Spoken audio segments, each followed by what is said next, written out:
Hello,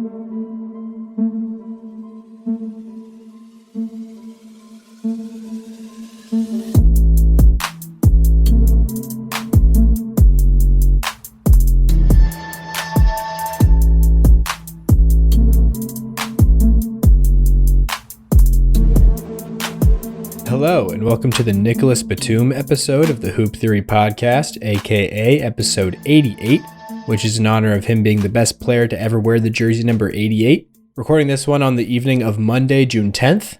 My name is Logan Wertman, and as usual, I'm joined by my unhinged co-host, Jacob Roth. Jacob, how does it feel to be on the Nicolas Batum episode? Feels pretty good. Kind of unfortunate. Like, I feel like unhinged would have been really apt, like two eps ago, maybe. I know it's like a random thing, because I was pretty unhinged. I've definitely cooled my jets, as they say. Yeah. Also, I bought some light bulbs, and a bunch of them have already started going bad, and I put them in months ago. Like, not even months ago, a month ago, maybe. Yeah, things like that. It feels like that's the trend for us, at least. Like my keyboard and mouse and my hard drive, everything is just going bad as soon as I get it. As soon as I start using them. Yeah, so I'm just kind of begouched because if it's this whole box of light bulbs, I don't know where that receipt is for Menards. Shout out if you're in the Midwest and know what Menards is. Yeah. That's a thing that blew my mind. Like college is when I figured that out. Not everywhere has Menards. Some places have whatever their thing is. Yeah, whatever their regional Menards is. But Menards, for those who don't know, it's like Home Depot or Lowe's, basically. Yeah, they just call it that. But Menards is like, it originally, I could give head on over to patreon.com, and after we record this episode, I will sit down and do a 10-minute video on the background and history of Menards that we can put as a Patreon award. I'll do it. So okay, all right, that's a nice little. So head on over to patreon.com/hoop theory. Also, buy Logan a coffee. Head on over to buy him a coffee. It's also /hoop theory, correct? Yep. On TikTok, is it Hoop Theory Pod? Is that correct? No, I think it's just Hoop Theory. If you type in Hoop Theory, we've achieved a level where we are the Hoop Theory. There's other pretender. We're the ones now. Yeah. If you type in Hoop Theory on almost any social media, we're the ones that pop up. Mm-hmm. We have reached that status for sure. Which is cool. It's a cool place to be.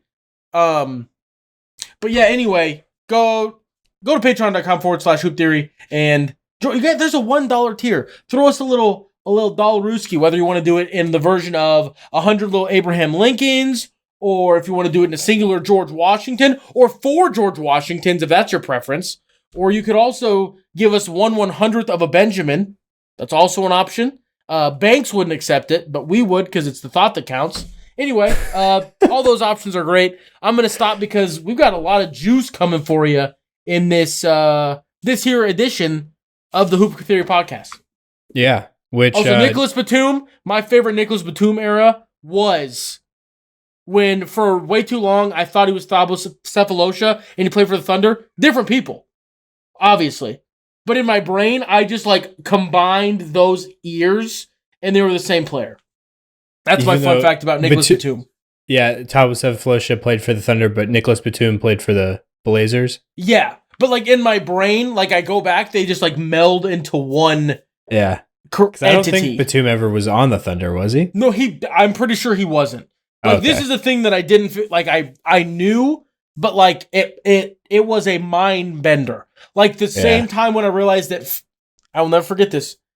Fred VanVleet. Yeah. I got a notification on my phone that was FVV. I'm like, oh, that's a typo. It's FVF. Fred VanVleet. Uh-huh. And then turns out, nope, I was in denial. And it's close enough that you don't really get checked on it. Uh-huh. You know? Uh-huh. So I thought it was Fred Van. I think thought it was that for a long time. I thought it was Fred VanVleet, when he was a Wichita State Shocker. It's not like he was a new person to my basketball knowledge. I just thought the whole time, I just never read his jersey. I just listened and just didn't process using my noggin that works sometimes. Just like Jimmer Fredette. how everybody just hears Fredette, but it's Fredette. F-R-E-D. Oh, F-R-E, that spells free. Creditreport.com, baby. Sorry. I'm ready for this is going to be a good one. I'm excited for it, but there's my fun fact about Nicolas Batum is I thought that him and Thybulle Thybulle were the same person, even though I knew they weren't.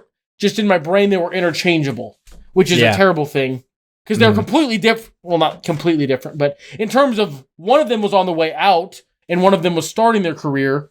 And I mean, they kind of sort of did the same-ish thing, kind of. A little bit. They're both 3-and-D, but Nicolas Batum, I'd say, is much more, he has a lot of other skills added to that gumbo of things he can do on a basketball court. Yeah. But then also, shout out to Nemanja Bjelica, because he's actually the first guy that popped into my head right away for 88. But I was like, there's got to be somebody better than that because he didn't wear it that long. He didn't wear that, for a long period of time. Nicolas Batum wore it for a pretty good stretch on the Blazers, I think for like 6 years. So, and he was a really solid player there in Portland. That's what got him his max deal that he ended up signing infamously in Charlotte. Honestly, there's kind of a lot of people. There's like a sleeperly large amount of people that have worn 88. Yeah, but most of them just not for very long. Yeah. I feel like Batum is like the only guy that is, maybe Bjelica, that was also his just career number. Yeah. Batum for sure, or it was his Portland number. Yeah, they both wore different numbers, different places, but for their best years, though, I think Bjelica and Batum are the two guys that wore 88 during those seasons. Markieff Morris had some pretty solid 88 years. Oh, that's true, because he wore it more than just on the Lakers. I think he wore it in Detroit, too, Pistons, right? And in Dallas, apparently. In Dallas, okay. But that was more recently, right? Dallas one? This year, apparently? Yeah, like where he doesn't play. Yeah. But interesting. Hey, but when it's all said and done, maybe it'll be a Keita number. Because Keita also wears 88, so maybe it'll shift your purview. Nemias Keita? It's Keita, not Kia. I'm stupid. It's okay. I thought you were talking about Keita Bates Diop at first, which also is Keita, so I don't know why I thought that's who you were talking about. But yeah, interesting. That's and yeah, because he's worn that in multiple of his stops. Or both of his stops. The only two stops he has had, yeah. Boston, so he gets added to that in list. Boston, there's not a lot of options number-wise. That's true. So you get more of that fun stuff going on. The big high numbers. But speaking of Boston, that is the team that is in these NBA Finals that are going on while we're recording this Monday, June 10th, like I said before. The thing I'd like to start off with is the thing that got my brain going the most, miles per minute, I'd say, over all this stuff in the past couple days. I don't know about you, because we haven't really talked about this between the two of us, but the whole concept or quote of Jaylen Brown being the best player on the Boston Celtics is just something that, like, across all corners of the internet, I've seen just several takes from like all different angles that you could think of. There's you have seen this Tatum slander. This one did not avoid your eyes. You've seen this saying that he's the best. Yeah, that Jaylen Brown. I mean, that started back even before. I mean, that's been a thing for years. Whenever Jaylen Brown is having a hot stretch, then all these crazy people come out of the woods and are like, "See, I told you." They're not Jaylen normally Brown. They're not normally Jason Kidd, and I think Jason Kidd did it as like a.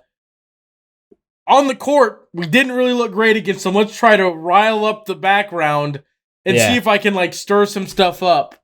I don't think that people realize that they're like they're actually friends. So I don't think that will work. Maybe it will. I mean, we're friends, but I feel like some people can play mind games with us. Get who's the star of this pod? What you think that could work? I really don't think so.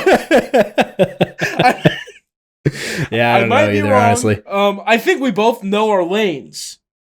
Yeah, that's true. Because, like, if someone comes to the pod for random off the wall, you're not going to put the crown on. But if someone comes in here for hard analytics, I'm not even going to step to the crown. You know what I mean? Yeah. No, that's true. So, basketball part. Tatum, yeah. So Jason Kidd basically, yeah, I think that is what he was doing. Like he was trying to play some mind games, especially with just how he did it. He basically repeated it like 3 or 4 times Well, Jaylen Brown's their best player, so yeah, like he just had to reiterate it, like make sure that everybody heard that that's what he was saying. And you commonly one-on-one your best player and put like 3 guys focus on just that guy that's kind of just fine on their team. Mm-hmm. Their second options who you really lock down in on and lock down defensively and throw every body possible at because you don't want them to get hot. You only throw one body at their best player. Mm-hmm. That's the way it's been this entire playoffs. That's why I am of the opinion that Jason Tatum should have won the Larry Bird trophy in the Eastern Conference Finals, is because, I mean, it's Jaylen Brown is making the best of his situation, making the best of what he's been given, but like Tatum is getting all of that attention. Yeah. It's like everything starts at we're taking stuff away from Tatum, and then so by necessity we have to put like Max Strus or Andrew Nembhard, or basically guarding Jaylen Brown, and Jaylen Brown can just cook. And that's also not a straight to Nembhard. I feel like he, compared to what he normally does defensively, put up a hell of an effort in that Eastern Conference Finals. Yeah. And that's another thing that I like seeing, and this will be a different topic when we start breaking down the actual like finals games. But I think that this Pacers team is retroactively getting a little bit more respect than they did, which I think is good. I think that is an overall good thing, but we can talk about that a little bit later. But yeah, Tatum being this like, and I think the thing that makes it different is he has not had his best shooting playoffs. That's like straight up. Yeah, so even Tatum, the opportunities he gets, he hasn't been like, but they've all been like smothered opportunities. He's had a couple wide open he should have hit. Like you can't cut it any other way. You should hit those. But like he's leading the team in rebounds and assists. He is tied for the second most assists in the quarter of an NBA Finals game. He had 7 assists in the second quarter yesterday, only behind John Stockton. Feel like if you were in the same company as John Stockton, you're doing something pretty right when it comes to helping your offensive engine run. I didn't even know that. I mean, I noticed that they kept doubling him, and that's why he kept getting a bunch of assists, but I didn't realize that was a record or close to a record. He was responsible, and I might have done my math wrong, he was responsible for, I think it was 48 points yesterday through assists. Or pass to fouls, or whatever they call those. They have that fancy advanced measures potential assists. Yeah. And yeah. Mm-hmm. Basically a potential assist that turns into a foul, and then they score on the free throw. It was just shy of 50, something like that. And I might have done my math wrong. But Celtics scored 105, meaning Jason Tatum had his little grubby mitts and about half of our points. He is, for lack of a better way to put it, our power forward at times, most of the time. Yeah, almost all the time. If not, and we're not like the center. Yeah. And so and so it's not like a Jokic center type of where it's like running through him. It just kind of happens that way. And because he's not being like, I'm the star, I need to like shoot, like score myself out of this weird little slump I'm in. He's like, no, everyone else is picking it up, so why do I need to force myself to pick up the offense? Well, I mean, it's just like how I talked about Ant in the Nuggets series at times. When Ant didn't look the best in that series, it was like, well, in like my defense of him was he's making the right play. He's like being doubled and triple team every time he gets the ball across half court. So we're just trying to get the ball out of his hands, and he's passing to the right man, making the right read. And that's what Tatum has done, and he's when he's gotten it in swings, like when, people are scrambling to rotate, and like when he gets open shots, he makes at least some of those. I saw him knock down one of those catch and shoot threes last night. It's, I don't know, to me, yeah, he's not shooting well. But he's also just not getting like a steady diet of offense and like looks and sets being run through him in a way that the more important word is good looks, because everybody's going, he took 22 shots last night. The key word is good looks. And I am not trying to be like a delusional defender of Jason Tatum's, like, he's had a bad shooting playoffs. That's just how it's been. But like everything else he's done, because it's not on the scoreboard, but like if you like Jrue Holiday was like widely read, like yesterday was the Jrue game. If you're gonna go back in time, 4 of Jrue Holiday's buckets, 3 of them being 3-pointers, or 2 of them being 3-pointers, were Jason Tatum driving in and sucking in everyone, and then he kicks it out. And like some of the passes were like kind of not insanely crazy. Nothing like the Luka just chef kiss, put it in the Louvre, drop off to Derrick Jones Jr. If you don't like that, you don't like NBA basketball. That was hot. Do you know what like? Are you talking about like the slingshot one where he's going up for a layup and then just like almost like still does the layup motion, but just kind of drops it, and then Derrick Jones just goes up and dunks it. Yeah, that one. It just was spatial awareness, and like when they did it in slow-mo, you saw him like flick his eyes for like just this long to know that somebody was there. And obviously he knows the play that's supposed to be happening and all that stuff, but just want to give Luke a little bit of a shout out there because that pass was chef's kiss crisp. I was like, oh no, this could be the game. We're still on the Jaylen Brown thing. And this is not taking anything away from Jaylen Brown at all. Because, as you said, he has capitalized on every single opportunity he's been given because of how teams are choosing to guard the Celtics. Yeah. And so, anyway, I kind of cut you off and went on a little ramble trail there, but like, thank you. I'm not alone. Thank you. Yeah, I have seen a lot of people say, like I saw somebody with a blue check mark on Instagram say that, that everybody knows this. It's not just Jason Kidd. Like everybody who watches basketball knows that Jaylen Brown is the best player on the Celtics. And I was just like, what is going on? Like if he is, then where's all the people saying that back when he was signing a contract, the biggest contract in NBA history that everybody hated and all this stuff. It's like, and where was his votes for All NBA, making it an All NBA team? If he's really the best player on the Celtics, like, I just feel like it makes sense. It's kind of like this is going to go to not make sense for a lot of our audience probably, but, it's something that makes me think of is back in, kind of the golden era of when we were alive for Nebraska football. I know exactly who you're going to talk about. Let's go. This is awesome. Ndamukong Suh and Jared Crick. Oh my goodness, you are on a heater, my man. Yeah. So on the defensive line, we had some beasts, out there. Ndamukong Suh, like one of the most dominant defensive players in all of college football history. People argue that he should have been the first exclusively defensive guy to win the Heisman because of how just dominant he was. For all of the people that are children, and that's fine. I'm also a child when it comes back to looking at 90s stuff. That's just how it is. You're born when you're born. Just give Ndamukong Suh Nebraska just a gander because it was disgusting. It didn't matter who. Like, Colt McCoy was going to win the Heisman in 2009, and then they played in the Big 12 championship game. And got sacked 6 times by Ndamukong Suh. There's a video that like I use to inject serotonin into my body when I'm having a down day. And I might have talked about it on the podcast before, but I'll say it again. It's called How to Lose a Heisman in 10 Plays. Like a playoff of How to Lose a Guy in 10 Days. How to Lose a Heisman in 10 Plays. And it's just Ndamukong Suh highlights from the 2009 Dr. Pepper Big 12 championship game, where they should have put a second back on the clock. That's almost sacrilege for me to say that. But yeah, like Nebraska almost won that game against Texas, who was a like top 5 offense, because Nebraska's offense didn't score a touchdown. It was 4 field goals. Anyway, Sue, thank you for bringing this up, because Jared Crick was a damn good football player, had time in the NFL.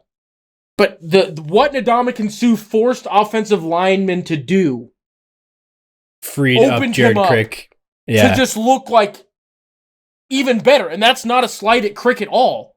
But when you have someone that's attracting more resources and you can I can own this guy in a one-on-one, just do it. Yeah. So I just remember, because Crick was a little bit younger than Suh. I believe it was. It might have been even a year or 2 years younger. Yeah, because after Suh left, that going into that next season, it was like, okay, so who's going to be the guy now? And everybody was like building up Suh Crick, as what like maybe arguably the best player on the team. Yeah, because of how many guys that graduated out. Levante David ended up showing up, and that was not the case, but the thought was there. Mm-hmm. And then I just remember, that season being pretty disappointing, and a lot of people were like, "Well, where is Suh Crick? Why is he not as impactful as he was last year, or as how we thought he was going to be?" And it's like, well, when he's the main guy on the defensive line there, and he's getting all the attention from the offensive line, then yeah, he's probably not going to have as many favorable situations or just openings. But he still wasn't bad because he opened it up for other guys. Yeah. He's just not an NFL Hall of Famer. And so it's like a perspective thing. Yeah, exactly. Yeah. I'm so glad that because I even thought of that when we were talking about drawing attention. So the fact that you brought that up, that let's go. Yeah. There's also a billion other examples you can think of. Yeah, of course. If you go to, come on, I got to think of one. Even on your team, the reason Al Horford shoots so many freaking threes is because every defense everyone else is a threat. Let's take away everybody's threes except for Al Horford. We'll see if he can make enough to beat us. Also, this ep won't be out, but they'll know when we recorded it. I have started a new channel between me, Logan, and our friend Anthony. It's called Jacob's Hot Takes. And a channel on Discord. Sometimes I feel just a rumbling inside my body that's a hot take, and I just need the hot take that I have for Game 3. It is going to go down as the Al Horford game. And Al Horford will have 5 threes and score 20. He'll have a 20, 10, and 5 stat line off of 5 threes. That's my... We're due for an Al Horford game. It's 20, coming. 10, and 5. 20, 10, and 5. On as a vintage Al Horford game. On 5 threes. Atlanta Hawks Al Horford game. It'll be to the point where they'll have to, and we can get into the X and O's a little bit. I guess you say more points before we get into that, because the way that the Mavericks are playing the Celtics in Game 1 was, I didn't know what they were thinking. It didn't make sense to me. I was like, in Game 1? In Game 1. I'm like, from a defensive perspective, you mean? I'm like, I get you have to stop the drive, but just letting the best three-point shooting team in basketball just do it? I was like, what? And the Celtics didn't even punish them that bad. That game could have been way uglier. Uh-huh. And then Game 1, you're saying? Yeah, Game 1. Honestly, Game 2 could have been way uglier too. Yeah, I was about to say Game 2 for sure. Game 1, though, they shot 38%, which is above their average, isn't it? I will double check. You guys average more than 38% from 3? I think so. Okay. Can't be by too much, though. It's not by I just know that you guys shoot a lot of threes. It'd be hard to shoot. It was after the first quarter. People were like, this isn't normal. Because the Celtics hit 7 threes in the first quarter. But then it balanced out, and eventually it became I want to say it was a slightly below average game compared to normal. For made threes? No, for percentage. Oh. Percentage I know is 38%. I know that. Is what they shot in Game 2? Yeah. Or no, Game 1. Game 1, sorry. Yeah. So yeah, it is. They said they shoot 39 from the... Oh, okay. Or maybe it's in the playoffs they've shot higher. Because I kept seeing a 40 percentage get thrown around. That must be playoffs. Maybe. Could be in the playoffs, yeah. No, that would make sense. But yeah, your point still stands, though, that they could have punished with how open Dallas their looks more. were, it could have been uglier in that Game 1. And then in that Game 2, I'm sorry, Mavericks fans, after Game 2, and maybe I'm just crazy, I think it's over. If you can't beat the Celtics that's the best gift you're going to get in terms of bad shooting night from the Celtics. You don't get very many of those. Throughout the entirety of the season, they don't give up many of those. It doesn't matter who they're playing. They just don't have that many off nights. That that just weird anomalies where they shoot that bad across a whole game and you still lost? Yeah. And they couldn't capitalize on their free throws. Like the Mavericks missed, and I was like, what's going on? When Luka I think they've been one of the worst ever since they've got this new team, the trade deadline. I think they've been the worst free throw shooting team in the league. But it was more when Luka got up to the line and went 0 for 2. I'm like, okay, what's going on? This is weird. I mean, which Luka's not a great free throw shooter, but like for how good you would think that he would be. Yeah. Like he's a high 70s usually. I think this season is by far his best year, where he was, I think, in the 80s for most of this year at least. But usually he's like mid 70s to even low 70s a lot of times, actually. Yeah, and the other thing that I found the most interesting that I did not see coming, that the Derek Lively and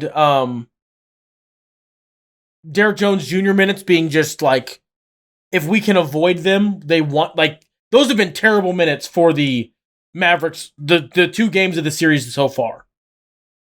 Like, they can't. Yeah, they haven't been able to keep Lively on the floor. Part of it's because it's like swayed really bad because Mazzulla saw Lively going in and then put in Kristaps, and then Kristaps had the game 1 that he had. So that number's like a way blown out of proportion figure. And then he got into foul trouble, so it got even worse, and it was a whole... Foul trouble is the big thing, yeah. But then, like, even game 2, Derek Lively was negative 15, if I'm remembering the number I looked at right. He was the worst Maverick by kind of a hefty margin. Negative 15 in a close game like that seemed weird. That, like, just of how the offense was working. And anyway, sorry, I'm going down a rabbit, and you're the one that needs to be talking about the juicy numbers. Because that's okay. I was just trying to think. You're bringing up a point that I haven't heard or thought about with the Derek Lively. Those minutes I thought would be strong minutes for him because they could bully Kristaps. But I'm sure. I mean, obviously, a huge part. Yeah, now it's finally clicking with me. A huge part of why Lively is not near as effective in this series as he has been this whole playoffs is because of how just insanely effective Boston has been in taking away the lob. There wasn't a lob thrown until like halfway through the second quarter of game 2. Like they did not allow lobs to happen. There was one lob attempt in the entirety of game 1. And it's one the one attempted, that and Jaylen Brown broke it up. It was Jaylen Brown. Yeah. And it was to Derrick Jones Jr. It wasn't even to their two most like lob to players, which is Lively and Jones, or not Jones, Gafford, because Boston has been doing this thing with Tatum where he's, like we said before, you said he's effectively the power forward most times. He's been guarding their center just by default, because obviously Luka and the Mavericks, their number one mode of offense is the spread pick and roll with a good downhill roller, lob catcher. And those two guys, Daniel Gafford and Derek Lively. So usually when you get in a good situation with the screen and roll is when you're forcing the on-ball defender to have to fight over the screen, and then which is also occupying the other defender to like be, at least somewhat attentive in like drop coverage or up at the level a little bit, not fully hedging. Which in this scenario, it's been predominantly Jaylen or Jrue, but mostly Jaylen on Luka and Tatum on that roll guy, just for the perspective for people as Logan kind of breaks it down. Yeah. And whether it's Jrue or Jaylen, both, scenarios is the same, where they are just switching these pick and rolls all the time. Because it's Jason Tatum. So that way the lob threat it's just not a open window where Luka's coming off the screen and having a defender on his hip and causing the roller defender to have to pay attention to him. The roller defender can just switch onto the roller and stay right with him. Also, for everyone, I've seen this is another thing that's popped up. People were like, is Luka hunting Tatum? No, he's just trying to play offense with his Luka Doncic is not hunting Jason Tatum. The Celtics are picking the person that Luka wants to pick and roll with and saying, Jason, you're on that guy. Always switch to Luka. Luka's not actively going, who do I want to pick on the Celtics defense? Granted, there's not really an answer outside of Kristaps. He does do that quite a bit, but it's not. He's never picking Jason Tatum. Yeah, those aren't the plays where he's doing that. Those are the plays when they're like, well, regardless of who we get, let's try to run a pick and roll with our best roll man and our best ball handler. Let's lean into our strength instead of avoiding their strengths type of thought. So exactly. No. And then everybody's like, well, Luka's shooting so much better on Tatum than Tatum is on Luka. And I have found one hole in advanced analytics that people exploit that makes me mad. When Luka gets blown by and someone else picks him up, he's no longer considered the primary defender in advanced analytics. And it makes me so mad because it makes like Luka's defense isn't that bad. And I'm like, what? Yeah, I mean, I guess. Like, I get that's part of how the Mavericks choose to play defense is Luka, you stay perimeter. But, like, if he's getting almost like he's like a trash can dummy, like crossed over, and this has improved dramatically since last year or even 2 years ago. Jaylen Brown's dribbling abilities and left hand, it's like it doesn't scare me anymore. Like, that's a thing that I noticed. Much better. It was when it was that clutch time, and it was almost chef's kiss poetic. The way that that last bucket that kind of iced it, closed it down, was a right to left crossover, and then Brown driving with his left hand to lay it up with his left. I'm like, it almost feels like it's gotten better throughout the course of these playoffs. But like, I remember like when we were talking about in that Warriors finals, and I don't know if we had the pod at that point. I don't think we did. Like, not in this level. We would talk, but not. Yeah, I think it was just me doing the pod at that point. Yeah, but it felt like it was like, Jaylen, stop putting your head down and driving to the rim. Which 2 years later, I sound like a fool of a toque. That's not the thing that you want to be saying, because like that's when the offense is the best. But like when you're just letting Jaylen Brown, who's getting better but is still not this like insane ball handler, just cross around you like with no problems. And then like a lot of the minutes, because it's the best that they've been able to get offensively and a little bit defensively, is Kleba. Kleba can't meet Brown at the rim time after time over and over again. Not at the rim. I mean, he can probably defend him in space pretty well, but not, obviously not. But if Brown is driving downhill because Luka just like let him blow past. Yeah.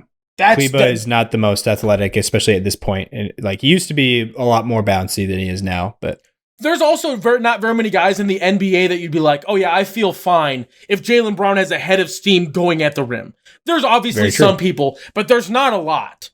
Yeah. Like, I mean, you're talking about like the elite defenders are the only ones where you're like, this is a 50-50 situation or more favorable to the defense. Yeah. No, for sure.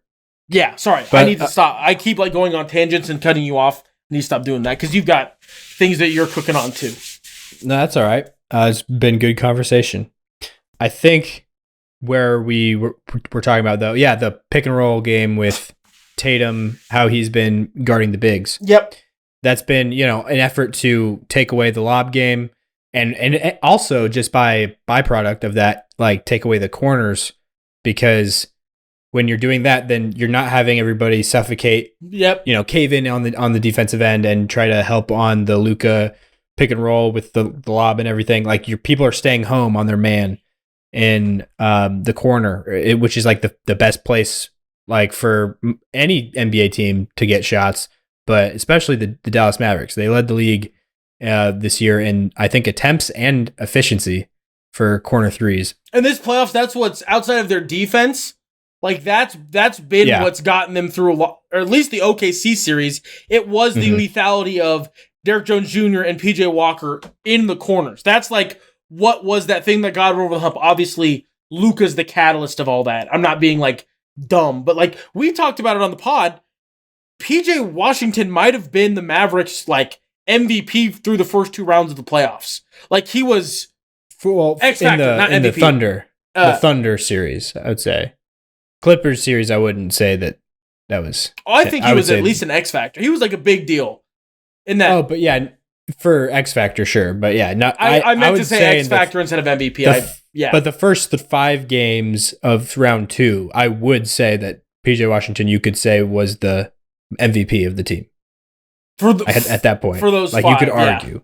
It was an argument. In the way that Jaylen Brown was the Eastern Conference Finals MVP, you know? Because Luka obviously unlocked all of it, but taking role players should not be like punished for taking advantage of the opportunities that better players give them. Like you don't need to like you're like talking they took advantage of the opportunities. But you also can't just forget what the other players set up. Because I don't want to say that because Jaylen Brown's obviously a star player. That's not like a thing. I'm not saying he's not. But he's for sure. But also Derek Lively, in that, like in the short roll, is also the guy that was hitting those corner shooters, which is big. Like in those minutes, that's why they love the Lively minutes so much, and that's the thing that he adds over Gafford is like the extra dimension of once he's given the pass on the roll, he can actually make to the corners into the dunker spot. Yeah, more than Gafford is. Gafford's like. He's already, before he's caught the ball, he's made the decision that he's going to dunk it. Yeah. You know? Sorry. No, keep going. Another element to this that I like is the way that they've also, that dunker defensive spot, it's been Jrue Holiday. Like that's, if he's not, who's ever not on Luka between Jrue and Jaylen has been in that dunker spot, which is another like athleticism that like, let's say I think I've seen it happen once or twice where PJ Washington cuts from the corner, like trying to cut in on the backside. Yeah, you have another athlete that if he does get past him is able to be there and deny the pass, which has happened a couple times, deny the lob, which I think might have been how the lob got denied. Yeah, by Jaylen. And then it's just another, and not that KP couldn't do that stuff or Al couldn't do that stuff, but they're just minimizing like. They're making it even harder for Luka to get his teammates involved. Yeah, Luka might average the most points. I don't know what the record for points per game averaged in a final series is. Yeah, because what did he have in game 2? He had 30 in game 1. 35? Okay, so I know Jordan averaged like 40. He had 32, sorry. 32. He had 32. Okay, so he's averaging 31 right now, which is around the same as Dwayne Wade in 06, I think, was around that level. I think D Wade was like 31.3 or something like that. Maybe even more than that, honestly. Oh, just kidding. He will not break the record for points per game in a final series. I know Jordan had like 40 in 93. 41. Rick Barry. Was that Rick Barry? Rick Barry had 40.8 in a final series. Elgin Baylor had 40.6. Shaq has a lot of them also in the upper 30s, so he won't actually be that. Maybe he will get there, but I don't think he'll get that high. Luka will get crazy numbers. Yeah, with what was the year on the Jordan one? Was that 93? 92. Yeah, 93. Oh, okay, and then that's the only one that's up there from Jordan. There's 91, 92. That's at 35.8. Okay. But then after that, it's a big drop off. LeBron had 35.8 in 15. In 15, not 16? Yep, 14, 15. In 16, he might have not been a super high scoring number, I guess. It was not above 30, because I think this breaks off at 30. Oh, okay. This graph that I'm looking at is 30 and under. And I'm not going to pay to get 2 times the data, so... But Luka, he might end up with the most points per game though in this, definitely in this series out of the players here. He'll have like a video game number type of really high points per game, but his assists will be definitely muted a little bit from where they were.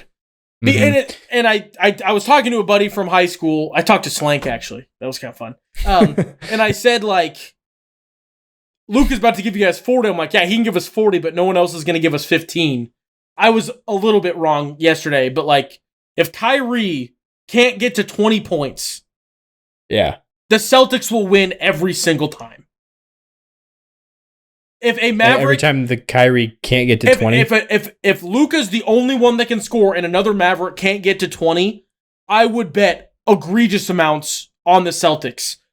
Obviously, that's basic math if your second scorer can't do anything. And Luka would have to have an insane game, but he also doesn't have it easy. It's not like like all of Luka's points have been like, oh, he's Luka, he's that good. That's why it's happening. It's not because he's like, oh, he's getting the looks he wants every time.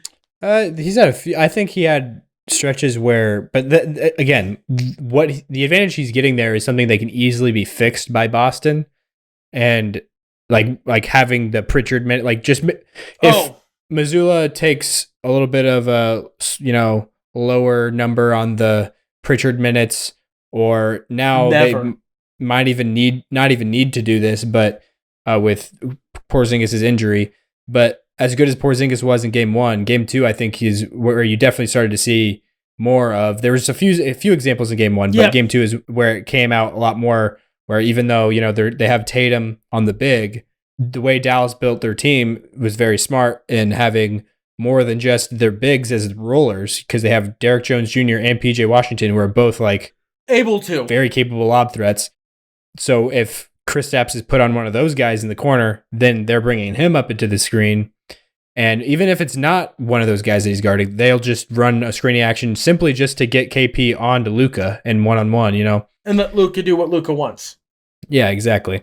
Because it's just tough for somebody that size to guard him in space. And even though I think he played him a little bit better than Gobert did last round, in game 2, you definitely started to see a lot of the issues there, especially after he aggravated whatever injury, took him out of the game.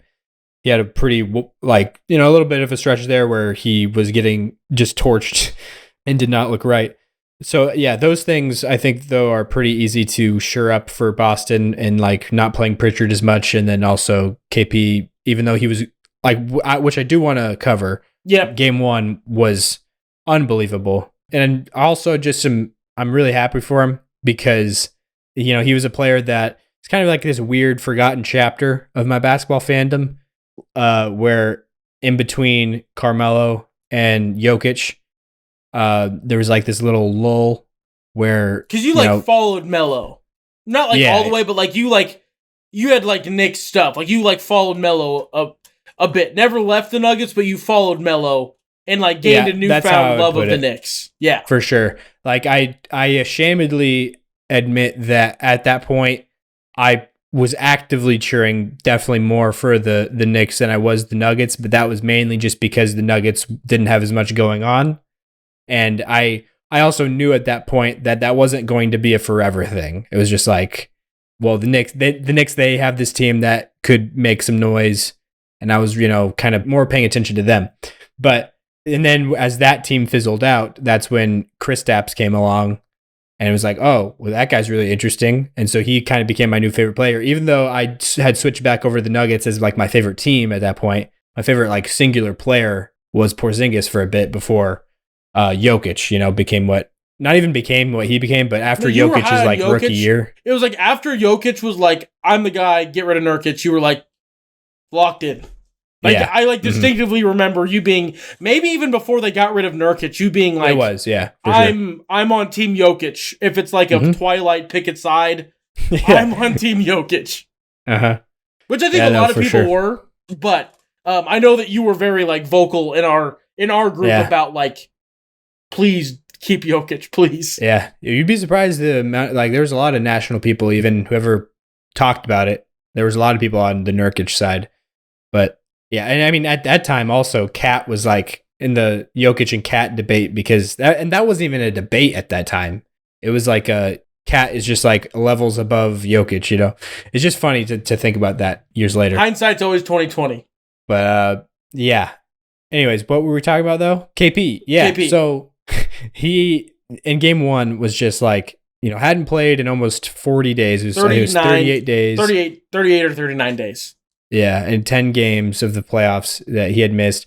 So much so that Derek Lively, who is a rookie this season, has more playoff games under his belt than KP does on his career, which is just a wild stat. Yeah. I think it was 16-14 heading into the finals.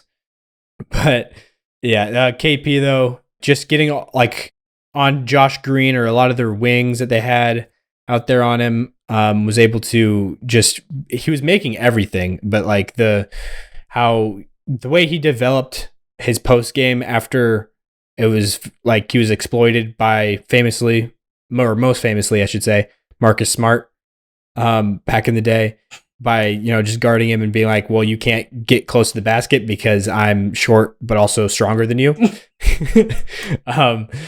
But and then KP developed this thing over the years because of that, where it's like, even though I'm farther out, like I can get very square with the hoop and keep my arms high, keep the ball high. You can't touch the ball.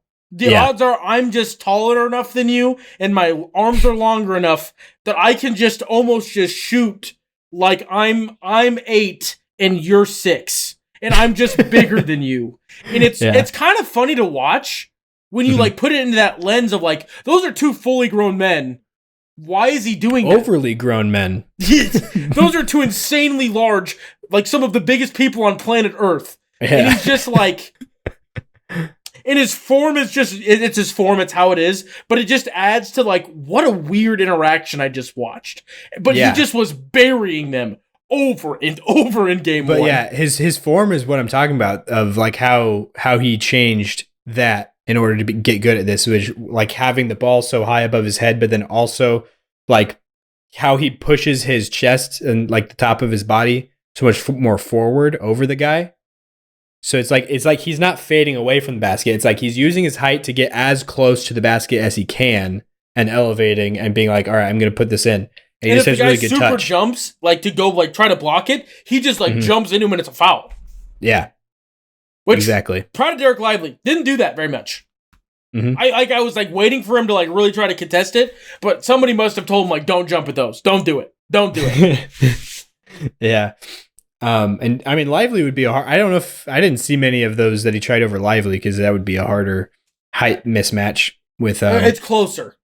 Yeah, because I mean, according to Doris Burke, it's only 1 inch, because I don't even know how many times she kept calling him 7'2". She kept saying Porzingis was 7'2", which I mean, he might be according to some measurements, I guess, but everything that I've ever seen on him since he's come to the league is that he's 7'3". I thought he was 7'3" and leaned higher. I know. That's what I've heard also. But yeah. With the crazy arms too, it like doubles it. Mm-hmm. Yeah, I think he has a 7'6" wingspan, I want to say.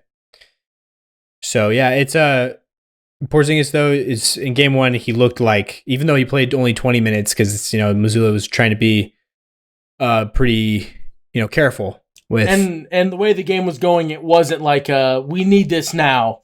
Yeah, you could not have physically asked someone to give you a better 20 minutes. Nope. You just can't. You really can't. Yep, he scored 20 points. Or 21 minutes, whatever it was, yeah. Yeah, I think it was 20 on some like box scores, because it rounded to 21.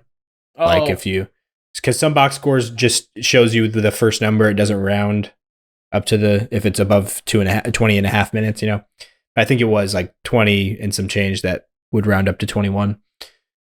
But yeah, anyways, he scored 20 points in that time, and was also just an animal on the defensive end as well. He had 3 blocks and changed probably just as many of those more, 6 or 7 shots at the rim, just altered by his presence. Just like probably the best. I mean, not even probably, but like obviously it just wasn't a full game. So it's hard to call that like the best game of his career, but like it does feel that way. Just because, I mean, obviously because of the stage, it's not even close. The stage moment, and then just like the only reason he played 20 or 20 whatever, they didn't need him for more. I almost wonder that if things were getting a little, they would have played him more. They just didn't need him. I mean, they were up by 29 at one point. And basketball is a game of runs, and it ended up being, I think, 18 points was the final separating the two. It got cut down to 8 also in the third quarter, which was pretty scary. But no, that was definitely the one time where I was like, is this going to be... And then second best player famously on the Celtics, Jason Tatum, had a nice little stretch. And then Jaylen Brown had a couple nice plays. And Lively also got his 5th foul. Was a big key moment there too. Okay, that's another thing. Is there's a lot of calls in this that like I would get if Mavericks fans are irritated. I would get it. Game 2 or game 1 are we talking about? More game 2, but like game 1, there's a couple that. But the way that Derrick Lively was trying to play defense on Porzingis out on the outside, I'm like, there's like a limit to what pushing you can do. I'm all for like it's playoff basketball. There's going to be some, but like he would just like shove KP and then be like, "What do you mean that's a foul?"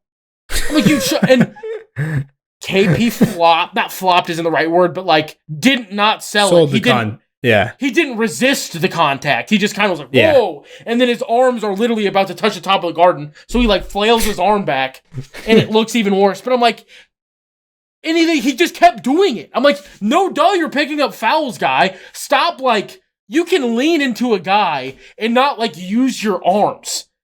Yeah. Like, yeah. Anyway, we'll probably go into the calls when we talk about it.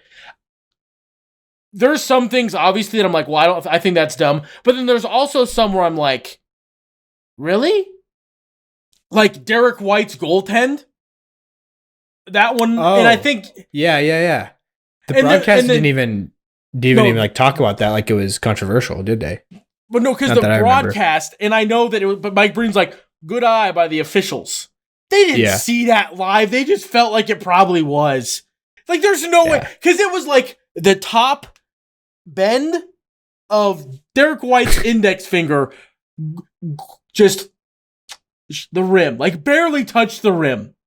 Yeah. And they were like, which I didn't even know that was illegal when the ball is pinning the person's hand against or is that not what happened? Am I? No, it was like the ball was like the possession of the ball, I think at this point was in question, not possession, but like control. It's like, it seemed like he like already kind of blocked it. Was it his hand that was on the ball? Yes, it was like his band on the ball, and then his like finger hit the rim on the way up. But he was like very clearly on the way up. So it was before he touched the ball. No, he touched the ball, and then the ball pinned his hand against the rim. If I'm remembering right, kind of. Okay, see that is a situation where I feel like, why is that illegal? You're putting your hand on the ball. And your hand touches the rim. His hand was below the rim, but he was still blocking the ball. Oh, okay. You know what I mean? Like I don't have a way to. I'm like putting my hand up here, like you can see what I'm doing. But the call that they reversed earlier in that game 2, I totally agree with you. I'm sure, at least. I don't know. I haven't heard what you thought about it, but to me, hand is part. I mean, and. That's just basketball 101. Hand is part of the ball. No matter how many times I've had multiple conversations this same season with my dad about this, where he's like, "What does that mean?" You know, he doesn't understand what that means. But hand is part of the ball. It's whatever part of your hand that is touching the ball counts as part of the ball in terms of contact that is made. If you are reaching for the ball and slapping down on the ball, if you touch a person's hand. As long as that person's hand is touching the ball. Is like part of the ball. You're covering the circle of the ball. But if they lose it and you continue to slap, then it becomes it's something different. Yeah. And I think that's why they tried to say it was, and I'm like, really? Like, we're going microseconds? It didn't look like a continuation of a slap. It looked like his hand, I mean, the ball was coming loose. It wasn't like it was a separate act that happened. You know what I mean? Yeah, it made me very upset. That's how I feel about it. But and then I guess if we're just going to the calls, if you feel like it's a travesty that there was no whistle on the PJ Washington dunk, where like push in the back, don't go back and watch Jason Tatum in the paint, because if you think that's a foul, Jason Tatum is being molested. And I'm not saying that it's not a foul, but like the thing in like the playoffs, it gets even more. And we've had like an extended playoff whistle this season, so it's like a little weird. But like at like, I don't know at what point in the game there's like an amount of physicalness is just set, and that's what it is. And it's a Tony Brothers game, so that's like even more extreme. Like there's a point where you get away with a certain amount of contact just playing the game. They let them play. Uh-huh. You know what I'm saying? Like in playoff basketball, I feel like that's just a thing. There's a certain amount of contact that is allowed and the whistle stays quiet. In Tony Brothers games, this is like Omega lockdown.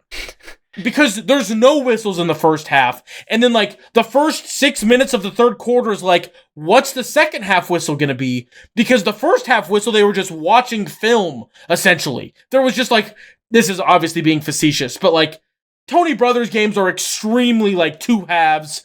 Both teams get fisted in the one half, and then in the second half, it depends on what the whims of the eyebrows are. I'm convinced they're whispering to him. It's like an angel and a demon on his shoulder being like, blow the whistle. Give him a technical. And like, I don't know if the whispers could get picked up on the mic. I should have set him closer. But like, it's just this random weird thing. And then also we're acting, I don't know.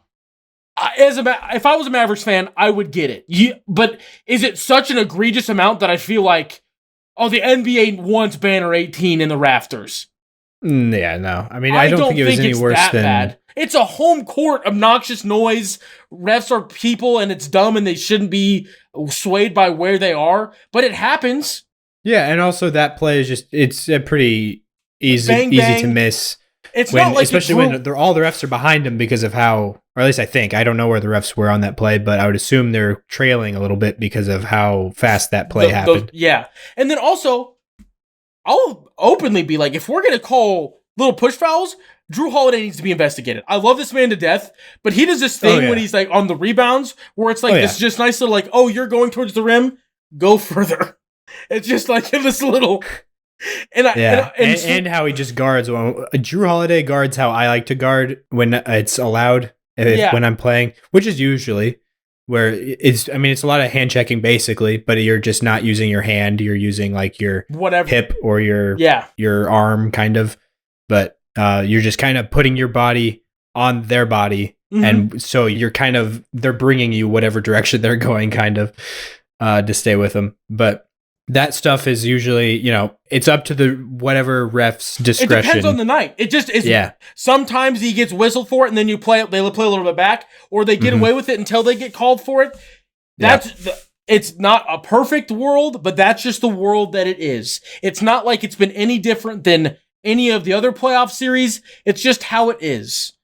Because, I'm talking to a Nuggets fan here. He is firsthand witnessed this playoffs of sometimes the whistle exists and sometimes it just doesn't. Yeah. And it's a game by game, it's not a game by game basis, but kind of. It just depends. There was nothing that felt like, oh, this is the worst officiating that I've ever seen. I could name three worst games that I was more like, this is terrible. And yeah. Yeah, I didn't think it was that bad, to be honest. And everybody's like, well, this would have cut it to 5 with 50 seconds left. And I'm like, you're right.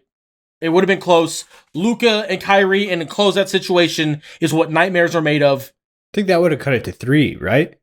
It was 5, so that would have cut it to 3. Yeah, the layup. Mm-hmm. I wasn't sure if that's what you were talking about or if you were just kind of... If he makes the free throws, there's another...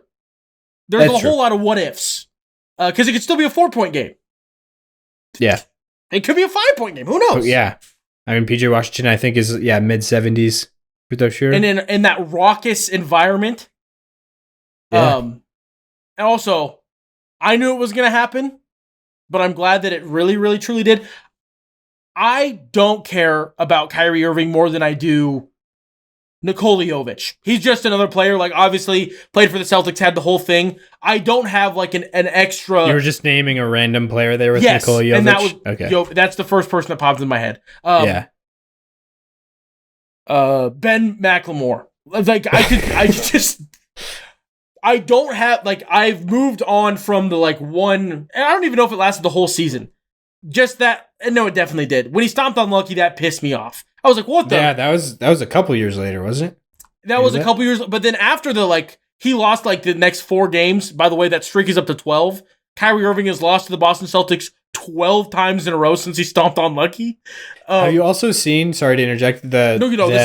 Background of that picture when he's stomping on Lucky? It says Mavericks up next. Yeah, it does. I'm not a big tattoo guy. I will follow through this one. If the Celtics sweep the Mavericks, I'm getting a Lucky tattoo somewhere on my body. I'm getting the Boston Celtics logo. Yeah. Maybe an arm one, right there. Yeah, that would be cool. Honestly, that's a pretty good tattoo. Not gonna lie. There's tattoo. way worse tattoos out there. Or should I do a thigh tattoo? Just a big lucky on my thigh. I like the shoulder a little bit more, but we can workshop it. No, I'm dead serious. If we sweep, I will do this. As the internet as my witness, as Belgium as my witness, Belgium as my Brussels. witness. Shout out to the Belgians for digging into this meaty pie of goodness.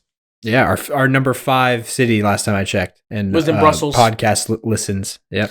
No, I'm like, if we sweep, that's the sweep part. But anyway, the thing that started this whole thing, Kyrie can pretend that he's all kumbaya, nothing bugs me anymore. That dude was rattled. And there's not a universe you can't tell me that he wasn't like, after game 1 going, it wasn't loud enough. And then even through ESPN's like muting of the crowd sound, every time Kyrie did anything, you just heard boo. It like encapsulated the entirety of the Garden. And then and he had like a couple big good plays or whatever, but then he also Kyrie level finishes. Yeah, he had a few of those moments. Gets put in a box by like Peyton Pritchard. And I'm like, that shouldn't happen. I love Peyton Pritchard and he's a dog, but there's never a time where I should be like, Kyrie low-key got clamped by him. It was one possession. I'm not saying like it was I was going to say, thing. I think there was a thing like Kyrie was hunting Pritchard a little bit for a while. He got some good buckets on him, but like there was like one play in particular you're talking about, he locked him down. I almost want to call it the greatest defensive possession in the history of basketball. Jaylen Brown on Kyrie. I was about to say Jaylen Brown I think has done the best job on Kyrie individually. I also think he's done the best job on Luka. So if you like, I wouldn't. Yeah, unless you don't count Al Horford. I wouldn't because what do you mean? Al Horford and Luka numbers. Have they stood up in game 2 after game 2? Oh, really? Yeah. I mean, it wasn't as preposterous as like 1 for 9 or whatever game 1's number was, but Al held his own to really any surprise, but he didn't have like 2 blocks on Luka or whatever, or 1 block, whatever he did game 1. But that's part of why, because after like Luka hit some big near the end of the game, Luka hit a shot over Al Horford, and then Al Horford did this thing. He did it to Giannis like 2 years ago, where like Giannis chirped at him, and Al Horford didn't say words. He just nodded his head. It was like, okay. I was going to mention Jrue as a candidate because with Luka, from possessions I've watched, I just feel like, going into the series, a lot of people were like, oh, I think Jrue's going to be, even though he's really good at guarding posts, like Luka's just a different kind of big, and how he posts up people, like Luka is just going to be able to bully Jrue a little bit. And I was like, a different kind of strong. I've never seen Jrue get bullied by it doesn't matter how big the guy, like Jokic can't really bully Jrue. Like, I mean, he can back him down, but Drew's just always got, you can't ever feel like you're safe until the ball is through the hoop. You know what I mean? The only human being, not the only, but like, because I've thought of this, like, who could bully Jrue Holiday, like bully him? And I think the like answer is like 2001 Shaq, and then like a period. I don't know if there's like very many other, like that's how weirdly strong Jrue Holiday is. And whenever he's being compromised, but like if the big is able to back him down, he's pulling all sorts of tricks, like pulling out the chair. Marcus Smart stuff, yeah. Yeah, or just has such good hands, and where like he makes you think he's going one way around your body, but he ends up going like the other way around, wrapping his hand around and getting the ball, stuff like that, just knocking it out to a teammate. It's just a scary prospect, and like a big man like putting the ball on the floor, trying to back down Jrue Holiday. And against Luka, he was making him like stationary, like not able to back him down inside the free throw line. It was like, nope, you're staying out here. Take this 16-foot fadeaway because that's all you're going to get. Luka made it because he's Luka. I mean, he missed a few of them too, but but my favorite moment, going back to the Peyton Pritchard one, because this was the shot. Mike Breen was so confident Luka was going to hit the You didn't even mean to say that, did you? No, I meant to say hit the shot. Okay, yeah. He was so confident Luka was going to hit the shot. He yells, nailed it, or like hits it, when it clanks off the front of the rim. Yeah, that was Payton Pritchard on defense. On Luka? On Luka. When that's the sequence where like he was so yeah, but he settled for I didn't know why he settled for that. To be Payton honest, Pritchard's a dog. Some weird. That was just it felt like he could have gotten farther in than he did there. Yeah, to be honest. But. That's the only thing that you've said so far that I would push back on is I want as many Payton Pritchard minutes as we've had. I don't want to get rid of them. Because have you heard that he checked himself in for that buzzer beater? Oh, for that, like specifically he told to take Mazzulla, I'm going in for this, and then I didn't know that part. I knew that like he intentionally shot that, and I heard what Mazzulla said in the locker room afterwards about how that was like the shot of the game. No, but he was like, Jaylen in the post game said like, no, he checked himself in for that. Like which is awesome. That is just that is cool. It's like having just Isaiah Thomas, but just isn't our best player. He just is that like little ball of just like everyone wants him to do good. And he just like whenever Celtics he does Isaiah Thomas, yeah. Sorry, but when like IT. I don't know why I thought like old Isaiah Thomas. But like whenever he does anything, it just makes me happy. Like there's like no amount of joy that he can't bring me. I could be at peak joy, and somehow I would go to 1% above peak. Yeah. But I get why, like, defensively, that's when the Celtics look the worst defensively by, like, a hefty margin, is when Payton Pritchard is on the court. Yeah. I mean, because that's when Luka and Kyrie doesn't matter who Pritchard is guarding, they're like, bring him up. I want whoever he's guarding to set the screen, because they're trying to get switched on to him. And then, it's just, he's small. He's pretty stout, though, for how small he is. So it's not the worst thing, but it's just like the Celtics in a vacuum are like probably the best defensive team, at least in the East. You could quibble about the Timberwolves, but I'd say personnel wise, how they match up with Luka, especially, I think they are the best team you could imagine right now. Honestly, out of all the teams in this NBA, the way they match up with Luka it's just the way they're able to switch. Like we've said, the only guys that they can't really switch, which I put a heavy asterisk on that can't, is the 7th or 8th guy, depending on which way you shake it. Or Porzingis, but Porzingis Pritchard. But both of them is like, it's not really can't, because they do their fair share. Like they do like all right sometimes. It's not like the end of the world. Every once in a while, it's not like it'll happen. It's not like this end of the world.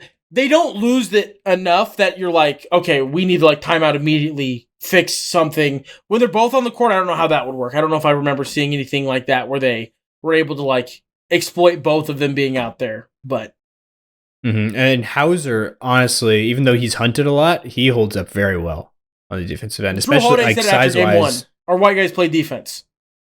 I'm pretty sure that was a real quote, and that wasn't like an AI quote.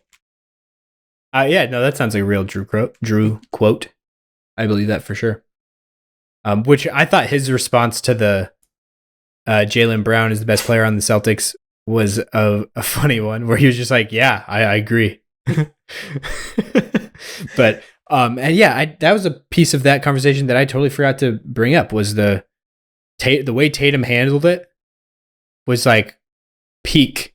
Like I just was like, it was so good. He hit every point. He was so articulate, and he hit every base also, like, and how you would want your star player to react to that. Okay. And he made a great point also of just like, it's kind of like, it was a cute attempt by Jason Kidd, because he's like, obviously it's, you're trying to, but this is something that we've been dealing with our entire careers. Me and Jaylen Brown have always been pinned up against each other as who's the better player. It's not something that's new to our dynamic and our relationship. We're not the first duo. We're not going to be the last duo, and we're going to have to deal with it for like as long as we're together. Or I think the Celtics brain in me wants to make me think he said for the rest of our careers, but he probably didn't, and that's just what my brain wants him to have said. I think he did.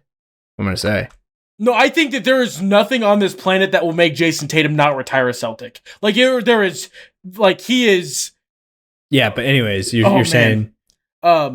Oh, the thought that I had, and I've had this like for a couple episodes when I've like tried to be like, how do I articulate and defend like Jason Tatum, and then Jaylen Brown's also looped into this, is like they are so much better all-star, superstar caliber players.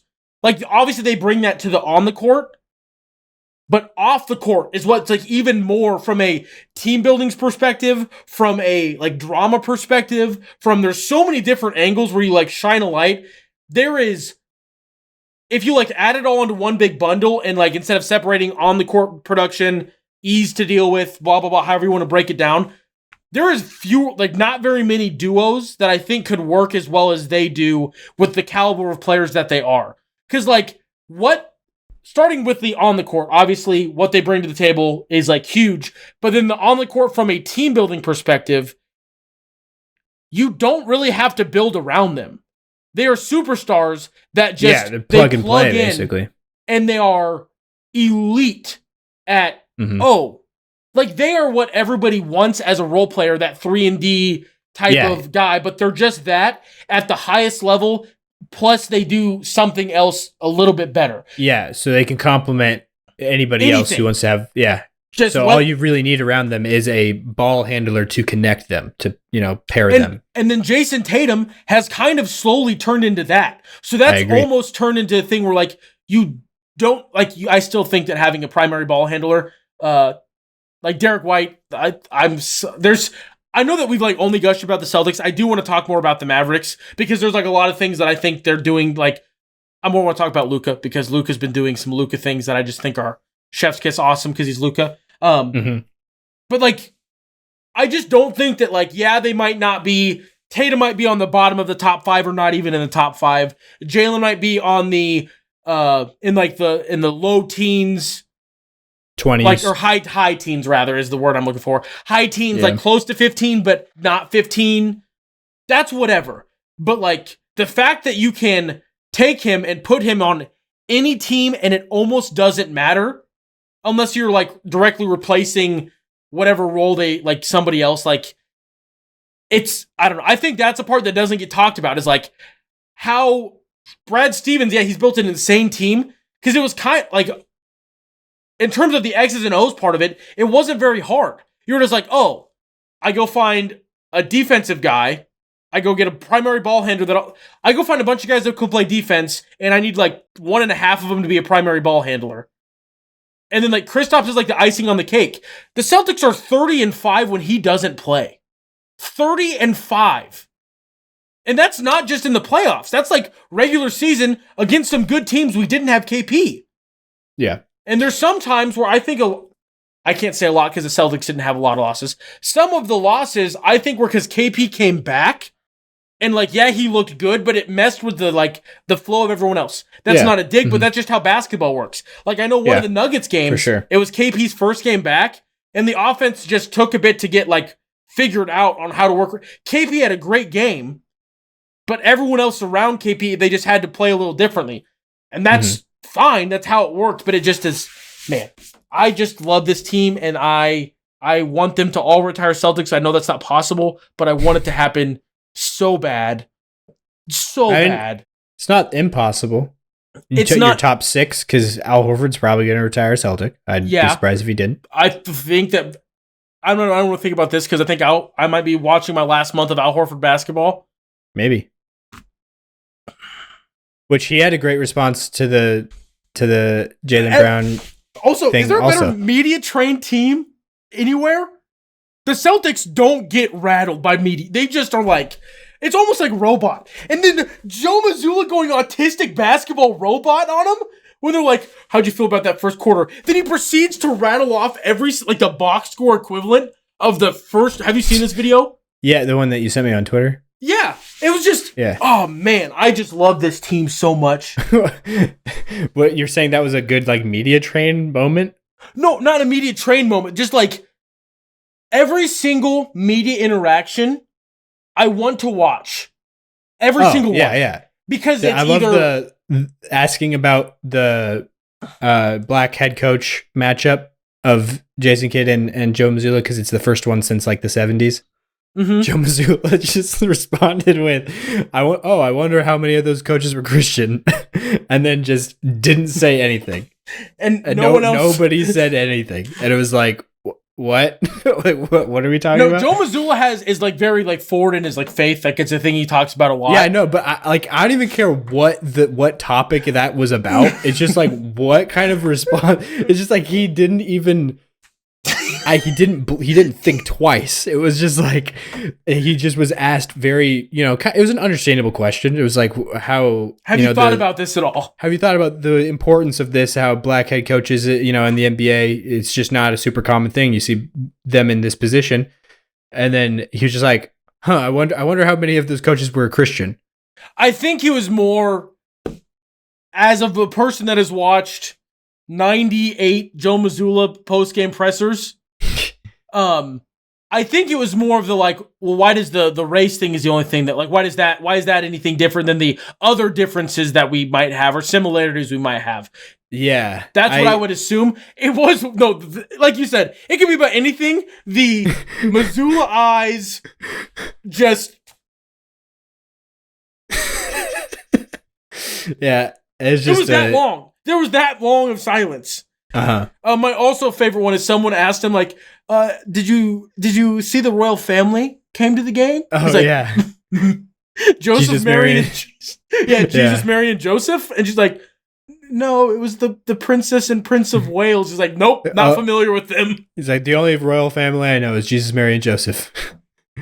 I know I love Joe Mazzulla, and I love that's another good thing. The way that Jason Tatum navigated that whole thing was awesome. He just Jason was like, Tatum, yeah, for sure. Like, yeah, dude, get with the times. This is like a 6-year ago thing. That's what I love so much about his answer. It was like, it was very reassuring. I did like how he mentioned something about like, oh, I guess that's smart to do. It's a pretty smart idea to do for him, like to try to do that. But that's what I thought made it even better. Of like, yeah, it was like cute attempt. Like that is something you would think you would want to do, but it's like a counter wedge. It was like he like took the attempt to wedge between the two of them, and now there's just like it was just backhanded. I agree. It's not even because I feel like what made it such a good response is that it wasn't even trying to be a response. It was just like it wasn't tactical. He was just honestly saying like his literal reaction to that. What was said was, oh yeah, that's like it barely fazed me because that's been happening for years. It's like we're kind of past that at this point, which when I thought about it, I was like, yeah, that's very true. They probably have felt that for years now. That that and this is probably like not even the year that it's been the most intense. No, not even close. Yeah. But like for me, when I first heard Jason Kidd say that, I was kind of like, I wonder how they feel about that. Like I did wonder that a little bit, but then once I heard Jason Tatum say that, I was like, oh no, duh, that makes sense. Like they have it's not anything new to them. Like they felt that for a long time. And Al Horford, I loved his response. I kind of mentioned it, but just to quote it, he was like, I see Jason Kidd. I see what he's trying to do or something like that. But Jrue is my favorite he just didn't even acknowledge it. It's like he didn't know what Jason Kidd said. And he was like, yeah. He's like, I agree with it. And then he had like in the post game be like, I don't prefer one over the other. Mm-hmm. Like he had to like clarify or whatever. But it was very clearly like no one in the Celtics locker room. It was like, oh, and that was the only thought. In one ear, out the other. Like whatever. I guess if that's the route they want to go, that's cool. Also, we are meeting two immovable objects in Game 3. Do you know this? The Mavericks after a loss. And the Celtics coming on home. The road. I don't know about going home. I know that like going into the series, the Mavericks had won like 6 or 7 road games straight. Road? Yeah. Like they had won. Well, because wasn't the Clippers series? Anyway, they had some sort of streak, obviously, that ended Game 1 when they lost in Boston. But Boston has not lost on the road yet. Oh, really? Because there are only 2 losses. Yeah, they've only had 2 losses. Yeah. But like they went into places and won 2 games each series. Yeah, which the Nuggets last year did not have. We hadn't lost at home all the way until Game 2 of the NBA Finals. It does irk me slightly that like there's like a real possibility because of the injury. I don't want to even say the injury luck that the Celtics had to get to the finals. Like there's a world that they could have tried to 16-0 it. Because of how lucky they got. They could have they were like an insane Heat shooting game and then like a bad night for them and a good night for the Cavs away. Okay, you just mean there's a world where they could have 16-0'd it. Yeah, they could have just not lost in the playoffs. I was confused when you said they could have tried to 16-0 it. I was like, you mean they didn't try? Like they could have accomplished. Yeah, I get you. Okay, so like, yeah, because I mean both those games were winnable and kind of fluky for the shooting for sure. Well, no, because like. Especially the Heat one. The Heat, where they made 21 threes. 23 threes and still only won by 10? Yeah, it was a 10-point game. If you make 23 threes... Of 43. You should bury almost whoever you're playing. Yeah. When I think I texted you yesterday. The Celtics were 3 from 15 from 3. Yeah, in the first half. Up by 3 points. Or down. Up by 3 points. I love this team. Mazzulla ball lives on. Yeah. And there was obviously the Celtics have been up 2 games in a lot of series in recent memory. 2010, they were up 3-1. And they were up, I think it was only 2-1 against the Warriors, but they were up 2-1. In 22. I think. But was it 2-0 before it was 2-1 or was it 1? It was 2-0 before it was 2-1. Was it? I think so. Okay, I wasn't sure. Because I feel like I would have heard more about that especially with Bob Myers sitting there at the table when they were talking about the record of the Celtics going up 2-0 or a team going up 2-0 in the finals is like 30 something and 5, or I think even better than that, 70 something and 5, something like that. But no, it couldn't be that much. Yeah, like 30 something and 5. Yeah. But I feel like they would have brought up, because Bob Myers brought up like I'm one of a couple of those 5 are mine. Are mine. But I feel like they would have mentioned like the Celtics just a couple years ago being up 2-0 against the Warriors and losing. But yeah, I also don't watch that show. I don't at all. I like actively don't enjoy watching Stephen A. and Bob Myers, and I see clips of it after. Like I like Josh Hart. He's honestly been. Yeah, Stephen A. I don't even know has Stephen A. been on it in either of the finals games yet? Yes, before them. I don't know if he's there after because he wasn't there after last night. At least it was Josh Hart and Bob Myers and Michael Wilbon with Malika Andrews, and then Jrue or Derrick. It was Derrick White because Derrick White was like, "Yep." Ask Josh Hart how hard it is to guard the Pacers. Pacers, yeah. But I think Bob Myers had a really good point there about how it's like Indiana was a much harder team for the Celtics to guard because they're so fast and you're getting out in front of them. Like the Celtics are such a good defense that Mavericks and Luka are doing them a favor every time they don't push in transition break. Because you're letting that monster of a defense set up in the half court. And that's one of the things that they like kind of talked about was like PJ Washington needing to like he did it once that I remember in game 2 where he like got the ball on an outlet and pushed the pace and didn't wait for Luka. It ended up leading to a bucket. I think it might have been a him bucket. And like they must have told the whole team this because Maxi Kleber tried to coast it in game 2. Really? He got like it came off the rim and he got it like near the 3-point line and he just takes off and tries to coast it. I don't remember that play. I think he ended up traveling. Oh, okay. Like right when he was like doing some steps to get to the layup. But they must have talked about like we need to push the pace for that exact reason you just brought up. Is if they get set, we're it's an uphill battle at that point, even with how good our offense has been.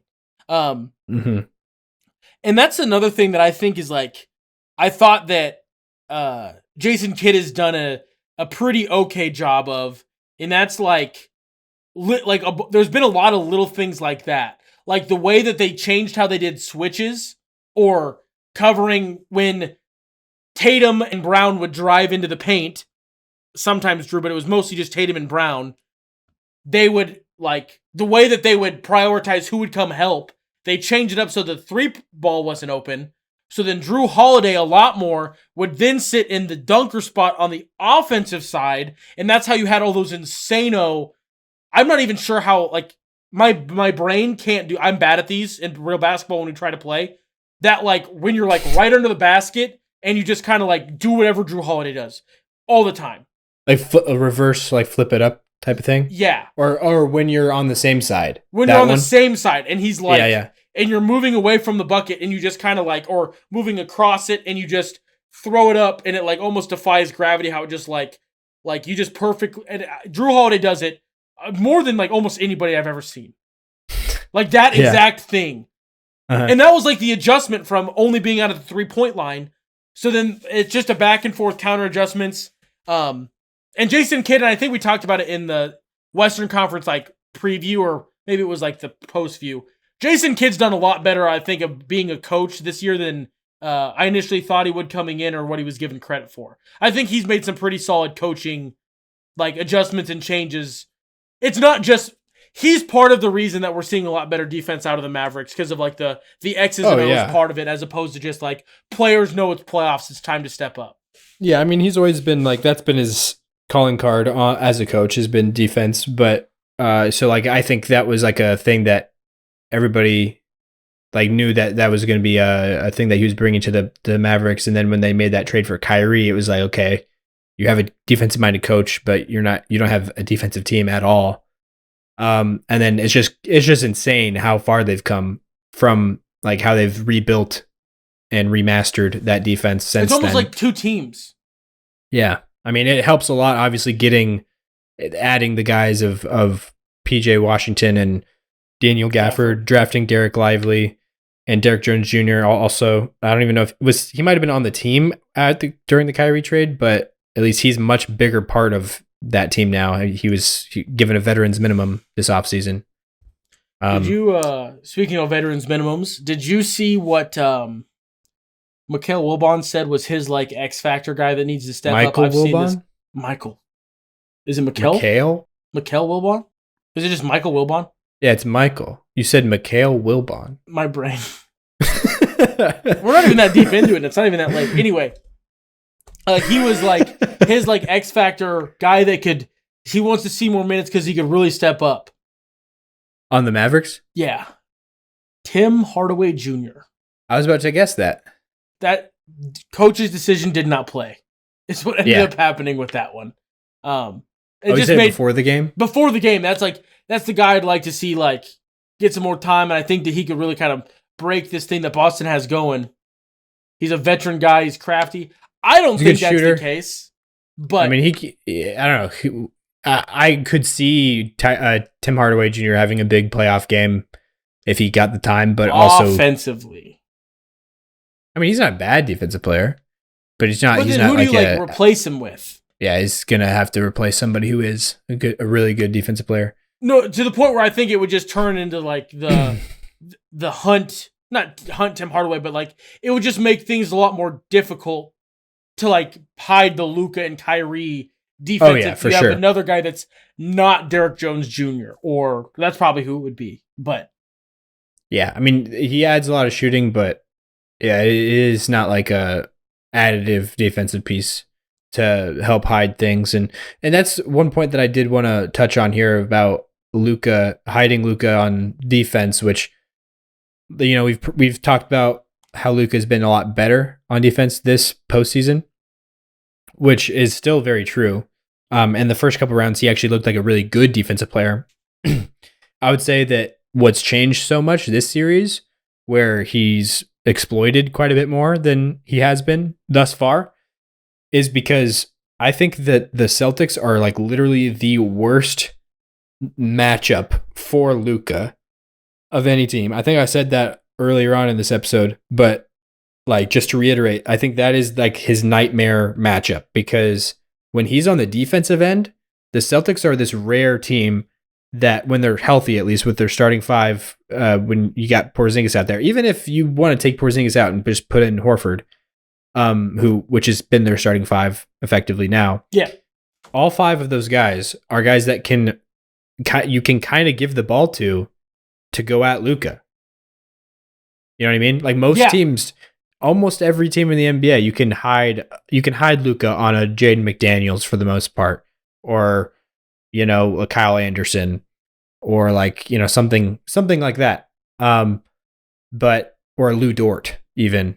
Yeah, I don't know. I'd take that back a little bit. I feel like Lou Dort could probably give him some buckets, but for the most part, though, there's I think a lot of it those depends guys on also teams. what Luka is there. If we see like early playoffs Luka, I feel like it'd be a fight, Yeah. But the Celtics though, like Jrue and Derrick White are both like all-star guards. Essentially they're around that level at least. And Al Horford is a guy who can score a little bit on the low block and the high post. He doesn't have the same sort of prowess that he had back in his heyday. But he's also 38. Yeah. Which is awesome. I just. But yeah, so that's just something that's made it a lot harder for them to hide Luka. And then that's making him having to spend a lot more energy on that end. And then they're also hounding him all the way up the court when he's bringing the ball up. Jaylen Brown and Jrue Holiday have both been very effective at that. One thing that I noticed in game 2, at least, it might have been like this a little bit in game 1, but I wasn't looking for this pattern near as much in that game, was it felt like Derrick White almost in the starting five. Like obviously Horford is the most hunted there, but other than that, it kind of felt like Derrick White was like they were intentionally trying to get him switched on to Kyrie or Luka at times. Which I think with Luka, I get more than I get Kyrie. Because like with Luka, Derrick White does not have the same body that Jrue has. It's too thin. And that's why that's when you'd see Luka go into that like paint mode as opposed to try to work on the outside like he does against KP more, where he works further out from the basket. The Kyrie one, I didn't understand the Kyrie one as much because I also noticed that. It seemed like, but then I was also thinking about it, I was like, well, what else would you want to get paired up with?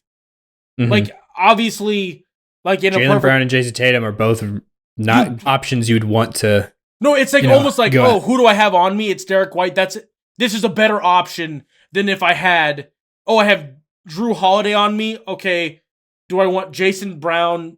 Jeez Louise. Jaylen Brown, Jason Tatum. I guess the big, whether it's Horford or KP, either one. Yeah. But like, you probably want that, but it's not like they're bad. And Kyrie's struggled shooting thus far. Like every the Mavericks do not have a single player with more than 1 3 that's not named Luka. Total? I think Luka has 3 threes and everyone else has only 1 if they've made any. Luka's only made 3 threes. I think so. This entire this Series. Entire finals. It's 2 games, yeah. But still 3 threes. He's taken what, like 15? I don't know what kind of high tripping balls I was on. Yeah, I'm stupid. I thought he made more than 3 in game 1, I want to say. He made 4. Yeah. Maybe this was after game 1. Well, that's what I'm talking about, game 1. How many did he make in game 1? 4. So it still would have been more. No, I understand that. I'm saying that I wonder if this stat that I had locked in my brain that there's not a Maverick. Slightly wrong number. And then was a slightly wrong number, but then it was also just only for game 1. Yeah. Yeah, no, makes sense. But I was looking up just to make sure, because the Derrick White thing is just like a thing it's weird to think about, but I was checking to see what team he was on for all defense. He's a second teamer officially. He was second, okay. Yeah. But still, having a guy who is an all defensive team, regardless of which team it is, being a guy that's like, at times that looks like the best option for us the 2-star players on the other team to switch on to. It's like, that is a weird phenomena when you have like this level. It's like, it's not a weakness. It's just a weaker point. Yeah. Like, there's a difference between a weakness and just a not as strength. Yeah, it's a lesser of two evils. Yeah. Yeah. Or 5 evils. Yeah, I must have been just for game 1, so I apologize for even putting that out there. No, that's okay. Also, I want to see if he got there. I think including postseason, he might get to 100 blocks. Derrick White? Yeah, he's basically the best shot blocking guard since he might already Dwayne be Wade. there. He had 87 in the regular season. Yeah, I knew he had 80 something. And he has 20 so yeah, he already has hit 100. 100 blocks as a Combo guard. 6'4" guard. Yeah. And so much of it is like the timing into like that part of it. Like he just kind of AD has it, but AD's like a center. Like that, like where like they just know how to time it and how to do it. He just has that, but he's just in a guard body. Yeah, he's like, but he does it to everyone. He blocks everyone. Yeah, he's in the same class. Just think about this. He's in the same class as like a shot blocking guard as Dwayne Wade and Michael Jordan. Like those guys, I would say, are definitely probably above him, but he's like in that range. Yeah, which is just nuts. Like because those are famously the 2 best shot blocking guards. Like in the the history outliers that like no one steps to, and someone's like in the concept of maybe stepping to them. Yeah, and like Matisse Thybulle is the one guy that if he got more minutes, he would be in that ballpark probably, but he just doesn't get enough minutes because of his offensive weaknesses. And Matisse Thybulle also is just an extra weird outlier because his blocks are predominantly somehow on jump shots, like not even on layups. Like chase down layups or layups. It's just on someone. I'm pretty sure he already has more blocked jump shots than anyone in NBA history. Matisse Thybulle does. Wait, what? I'm pretty sure. And that's just crazy when you realize that, like, he's not, like, how many starter... He's like 5 years in. How long has he had starter minutes? Like, has he ever had a He's stretch? He's never had starter minutes. There's never been a stretch where there's starter minutes. So this is, like, per 36, like, breaking things. Yeah. No, yeah, it's weird. I mean, also just because that's a thing that you don't usually see happen, so there's not a lot of them to beat. That's true. The number could have only been like someone had 70 or something. Like that could have been a career. But that might be high. He almost feels like he prefers to play behind people. Like basketball, Thinking Basketball has a great video on Matisse Thybulle's defense, and the oddities of it. That people should go watch, but like he almost seems like he purposely gets blown by at times so he can do the thing that Luka loves to do to people and put them on his hip. Like that's the word Matisse. So he can be on the hip. Yeah, like he wants to be on the hip. So like, and he just has such good hands that right when the player starts going to their shot, like just getting his hand right on the ball. It's just so weird how good he is at that. But anyways, that was a little bit of a fun tangent. little detour. But because I did not realize that like little stat of more blocked jump shots than maybe anybody in NBA history. Yeah. He says in that Thinking Basketball video, he says something about that. It's along those lines. It's definitely the rate. I don't know if it was the totals yet, but it's something like that. It's pretty wild. And I think that's a pretty good segue into something that can close out this episode, which is just taking a quick look at those defensive teams that we just looked at, just to give a full breakdown of them. I'm pretty sure in our episode, I had my team, just off of quick memory, was Derrick White was one of the guards. Herb Jones, I think, was my other guard on the first team. And then I had Anthony Davis, Rudy Gobert, and Victor Wembanyama. No particular order, but I think my order, in fact, was Wemby, then Gobert, then AD, and then Herb Jones and Derrick White. But for the actual first, and I'm pretty sure me and you had that same exact team as well. Yeah. And then the actual all defensive first team that was voted upon this season had Bam Adebayo on there. So he's the one name so he replaced Derrick White. So there's, and now I'm just noticing this positionally because the thing that was in question was I don't know if all defensive teams are positionless or not. They definitely are. No, they are. Oh, they are. Yeah, they are. They're not positional, I think yeah. Okay, now I'm tracking. Yep. Mm-hmm. So they are subject to that rule change that they made with the all NBA teams, which I don't like. Yeah, I don't like them for the all defensive for the defense teams because then it essentially just almost turns into like, what was the DPOY ballots, and then you just do that again. Which it does for the MVP and all NBA also, but this one is just harder because like this award and the award of defensive players is like so much more positional. There's going to be a dramatic drop off of guards that receive all defensive like nods. Yeah, I mean this first year that we see this happen, you've got a whole first team that has 4 centers. 4 of the 5 players are centers. And then a forward. And then the other guy is a guy who can play small ball center, and he does quite a bit. I mean, he plays literally every position defensively. But I had him slotted in as a guard on my team. But he is like a forward, I'd say most naturally. In Herb Jones. And then the second team is the smallest guy on the second team is literally the same size as Herb Jones. Yeah. I mean the biggest guy on the second team is literally the same size as Herb Jones, who's the smallest guy on the first team. Yeah. Which is Jaden McDaniels. Yeah. Mm-hmm. Which I think I might have had him. I don't know if I had him on my team or if I had him in my honorable mentions. But I know I had KCP on my team who did not show up here. I also didn't it was pretty definitively the top 9 wasn't really close. But then there was a big drop, or the top 8, it was pretty definitive, like, because it was Rudy Gobert got unanimous. Wemby didn't. Oh, not even close. Yeah, no, why? 12 people voted him second place. Probably just because of the people looking at Spurs' defensive rating.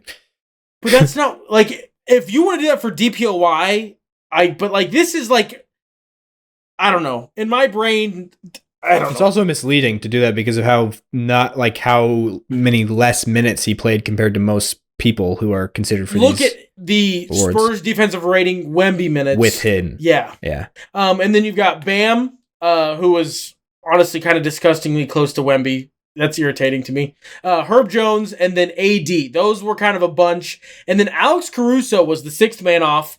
Relatively close to AD, but not super close.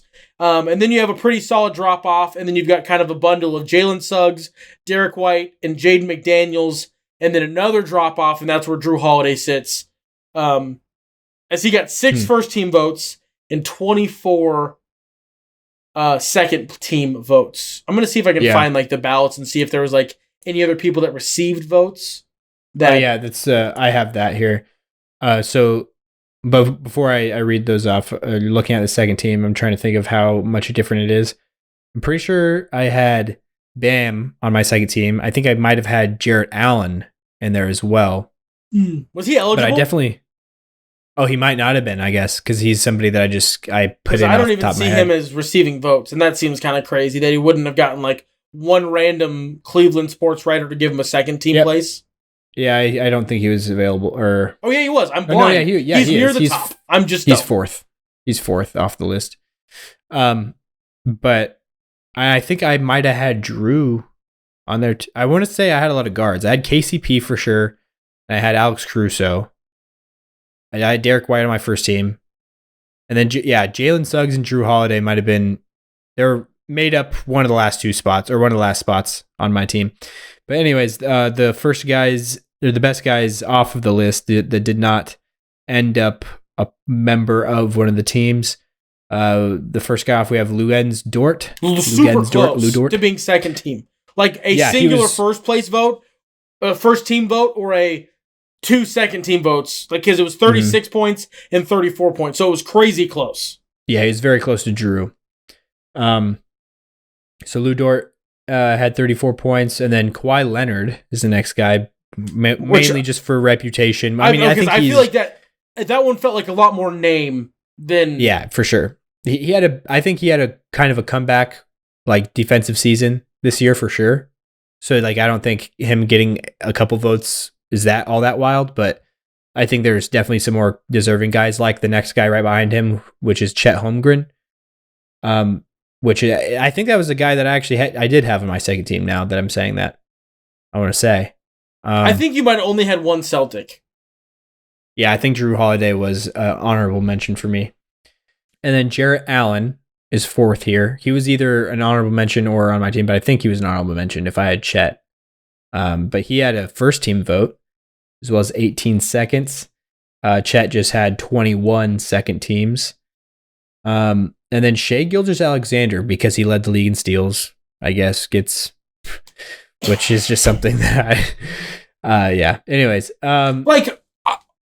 obviously, this is not like an unbiased opinion. I feel like I'd take Jaylen Brown, maybe even Jason Tatum. Oh yes, over Shai Gilgeous-Alexander. Yeah, I mean Shai Gilgeous-Alexander is not a bad defensive player at all, not even close. But it's not like he's not an elite defensive player. He's not. He's not like a defensive stalwart. Ant being as low as he was blew my mind. Way better than it's like I don't even want to say way better because it makes it sound like I'm saying SGA is not good, but like Shai is a solid defensive guard. Ant is like a physical specimen. Ant could be almost a zero on offense, and he's good enough at defense. He would still be in the NBA. Yes. Oh yeah. If Ant was not what he is if Ant was Dante Exum, Dylan, sure. I was gonna say Dylan Brooks on offense. He would be Dylan Brooks. Like that, like defensively, he'd probably even be better. Yeah. I think I would take Ant over Dylan Brooks defensively. Just as a straight, in a vacuum, they do the exact same things offensively. Ant just has the upside of he could put 50 on your head, which is a terrifying thought. Yeah. Giannis got votes. Sabonis got a vote. A first team. Defense, all defense. You know who didn't receive a first team vote? Paul George, Jaren Jackson Jr., Aaron Nesmith, Jason Tatum, Josh Hart. Okay, for those who don't know, who are unaware of how much of a terrible, doesn't even make sense. I'm gonna find who this is. Domantas Sabonis should be nowhere near a list of anybody who's good at defense. Even Domantas Sabonis, his literal biggest weakness as a player is the defensive end. If Domantas Sabonis was good, I would argue that Jokic is more deserving a defensive team vote than Sabonis. I almost want to shut this camera off because of how much of an understatement that is.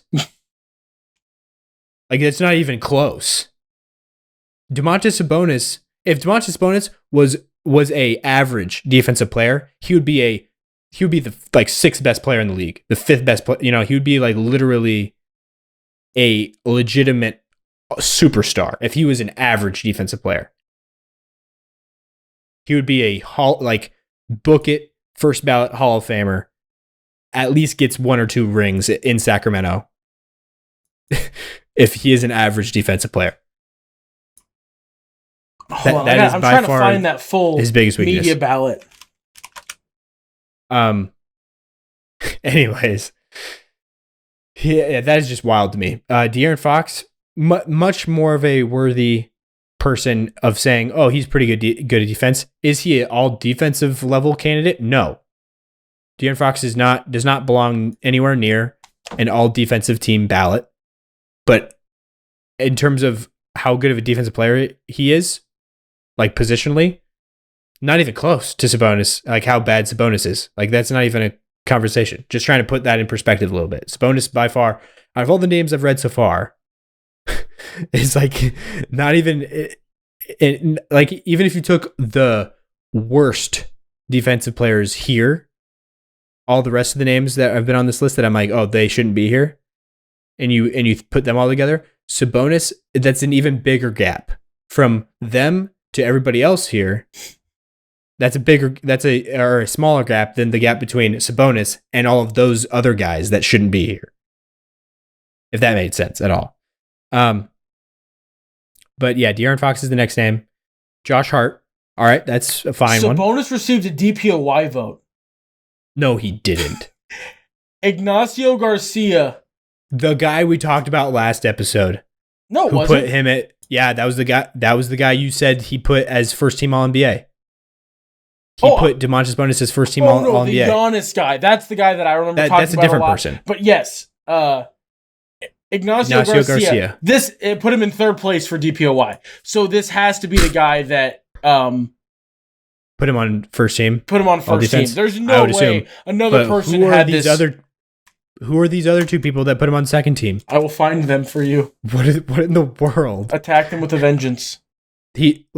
I think you're a crazy person if you say Domantas Sabonis is a good defensive player and leave it at that. Garcia was the first team.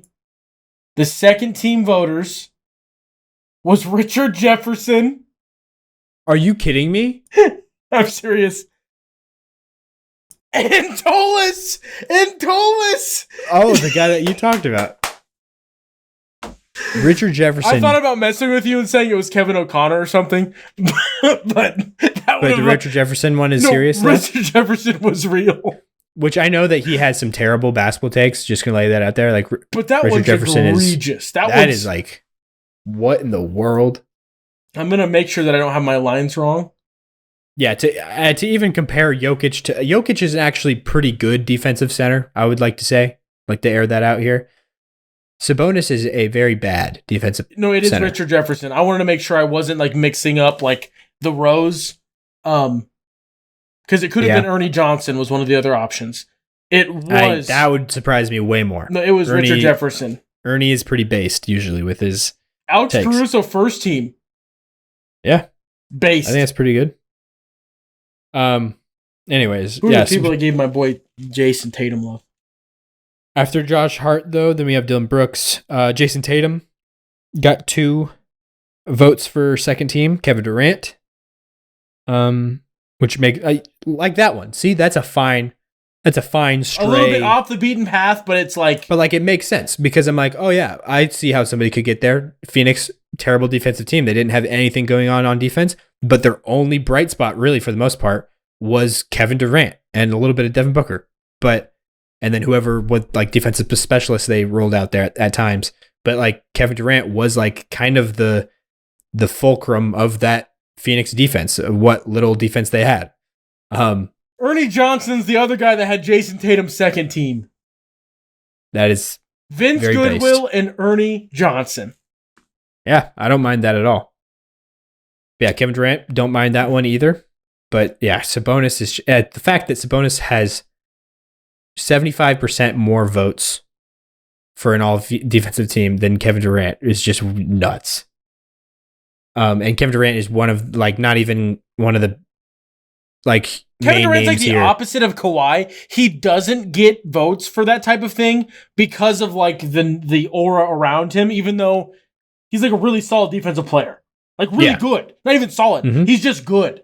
But he just because of how insane-o assassin he is on the offensive end, it gets ignored. Yeah, the reputation that most of those players have is you're not a good defensive player. But Paul George got 1 second team vote also, which makes sense again. Jaren Jackson Jr., who that is wild that he went from defensive player of the year to getting 1 second team vote. That is just nuts.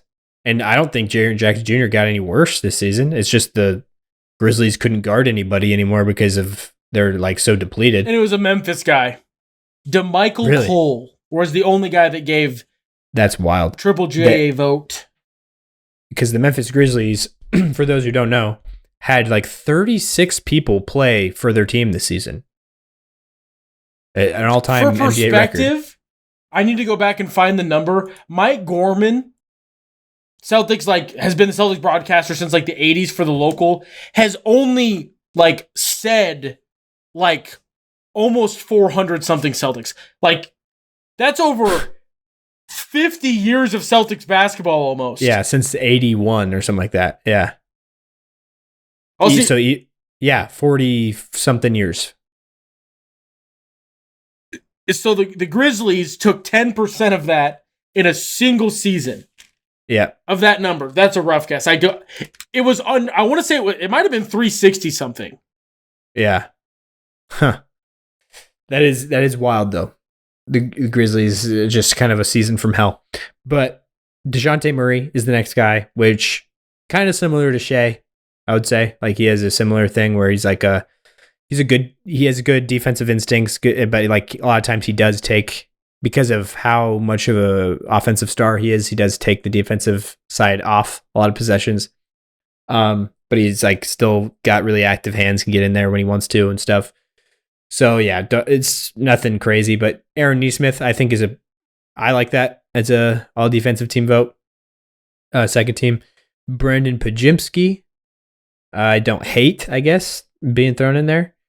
My thing is, in theory, this means Brandon Pajimski is a top 10 defensive player. No. Well, I don't think that's how this always works. Also, it was 331 players. So for the past 40 years, there's been 331 Celtics, meaning in one season, the Memphis Grizzlies have played more than 10% of all of the Celtics Mike Gorman ever had to memorize. That is wild. Oh, man. But Bobby Portis is the next guy after Brandon Pajimski, which, yeah, what you said about Brandon Pajimski, he's not a top 10 defensive player. I'd agree. Do we have him as like a top 10 guard? Defensive guard?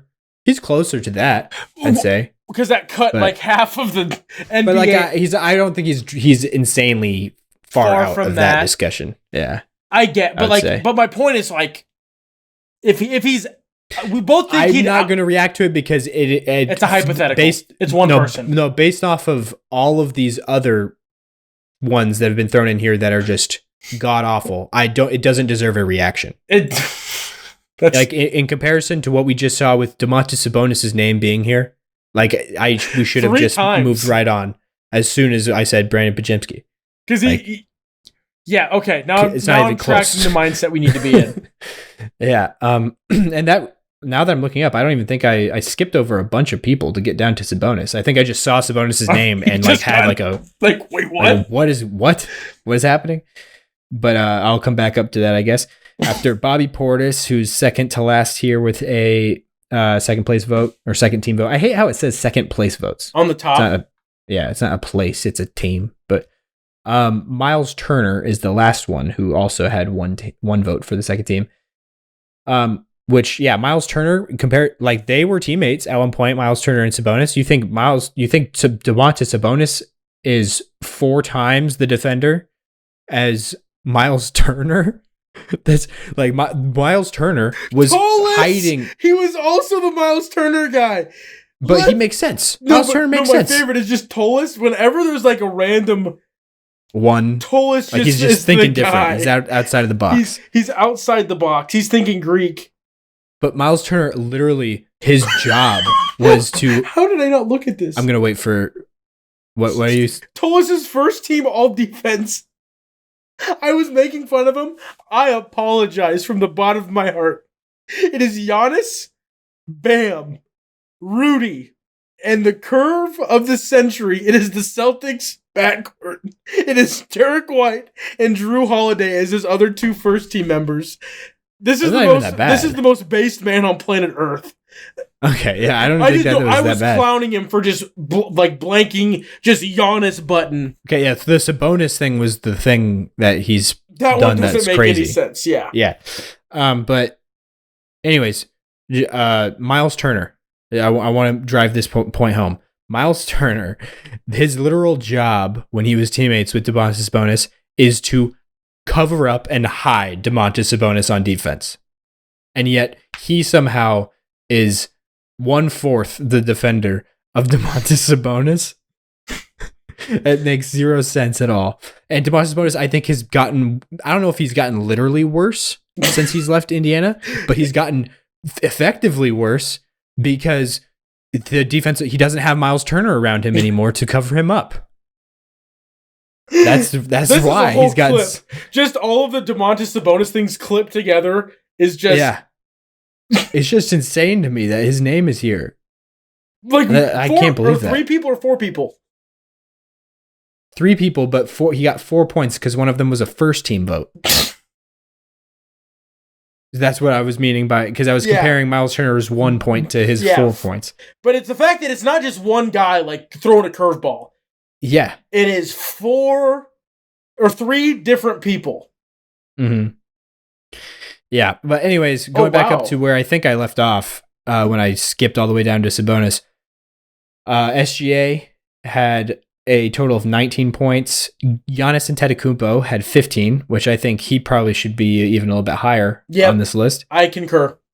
KCP from Denver, who I had on my second team, is here with 11. So he is the 7th guy off.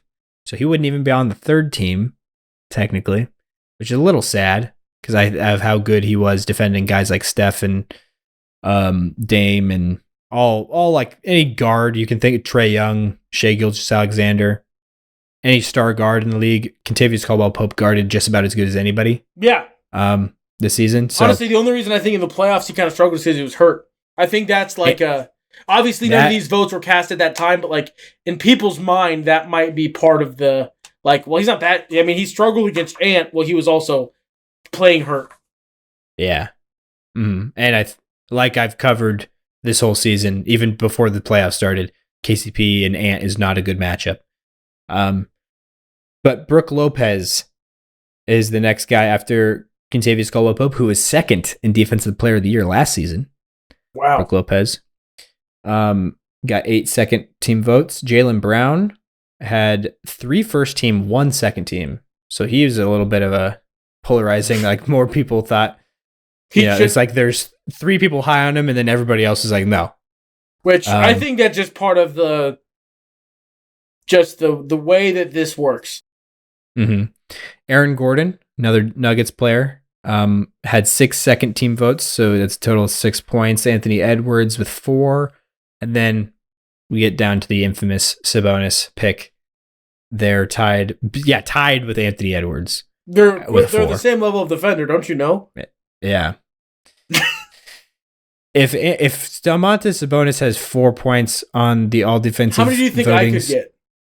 I was about to say Jokic should have about 28. You think he's 7 times the defender that Sabonis is? I do think that is, maybe even more. I don't know. I just think that there's, I don't want to say Sabonis is like the worst defensive player in the league. What's the worst offensive player that you think Sabonis could not lock up? The worst? Okay. This is kind of a hard exercise to just drop on you. Yeah. You know what I mean? I mean, the worst offensive player. So somebody that just, Nick Batum. I don't know. The namesake. Full circle. Yeah. But the way I'd like to say it is like, there's guys who are worse than Sabonis on the defensive end, but like not a lot that play near as much as him. Out of all the starters in the league, he's definitely in that short list. I think that the point you made of if he was an average defender, he's a first ballot Hall of Famer kind of is enough to prove how bad he is defensively. Mm-hmm. Very noticeable negative. I'll just leave it at that. Yeah, that is today's episode. Good, I think we're. Yeah, you know I do think it's pretty good. When people head on over to patreon.com/hoop theory, $1 or $5, either way, you will get a 10-minute recap on the history of Menards, which is the Midwest equivalent of Lowe's or Home Depot. I will be recording that immediately after this one for Logan to throw up on the Patreon. Also, buy him a coffee because he deserves one and he works really hard. Also, head on over to TikTok while it's still there. Get some follow us going, because if we get to 5,000 followers, we're giving away a jersey, and maybe we're there, and maybe it's too late, and this is we are 2 away right now. You could be one of those 2. 5,000 TikTok followers is the goal. Also, while you're at it and you're perusing the webs, head on over to YouTube, Hoop Theory, and hit a subscribe and watch some of the shorts. It's similar to TikTok. Not even similar. Some could say it's identical. Also, on which one? YouTube? YouTube. Yeah, YouTube they're all under a minute, so I have to chop them up a lot. So you're going to get a lot of like shorter clips and like segments of the same clip that are posted multiple days, but Parts. Effectively, it is a lot of the same content that you're going to find on TikTok. Or you do what you want. This is America. This is where we're recording. It's a free country. I'm pretty sure Belgium is also a free country. Do what you want. Enjoy life. Stay happy. Just kidding. I wouldn't step on that line. That would be egregious. And uncaged. No, that's not my word. Unhinged. Unhinged of me. Yeah. So thanks for everybody that has been listening, especially our folks out in Belgium. Shout out for the 3rd time this episode. But yeah, stay happy, stay healthy. We'll talk to you guys next episode. Peace. That was a different one. Trying to spice it up a little bit because I'm unhinged.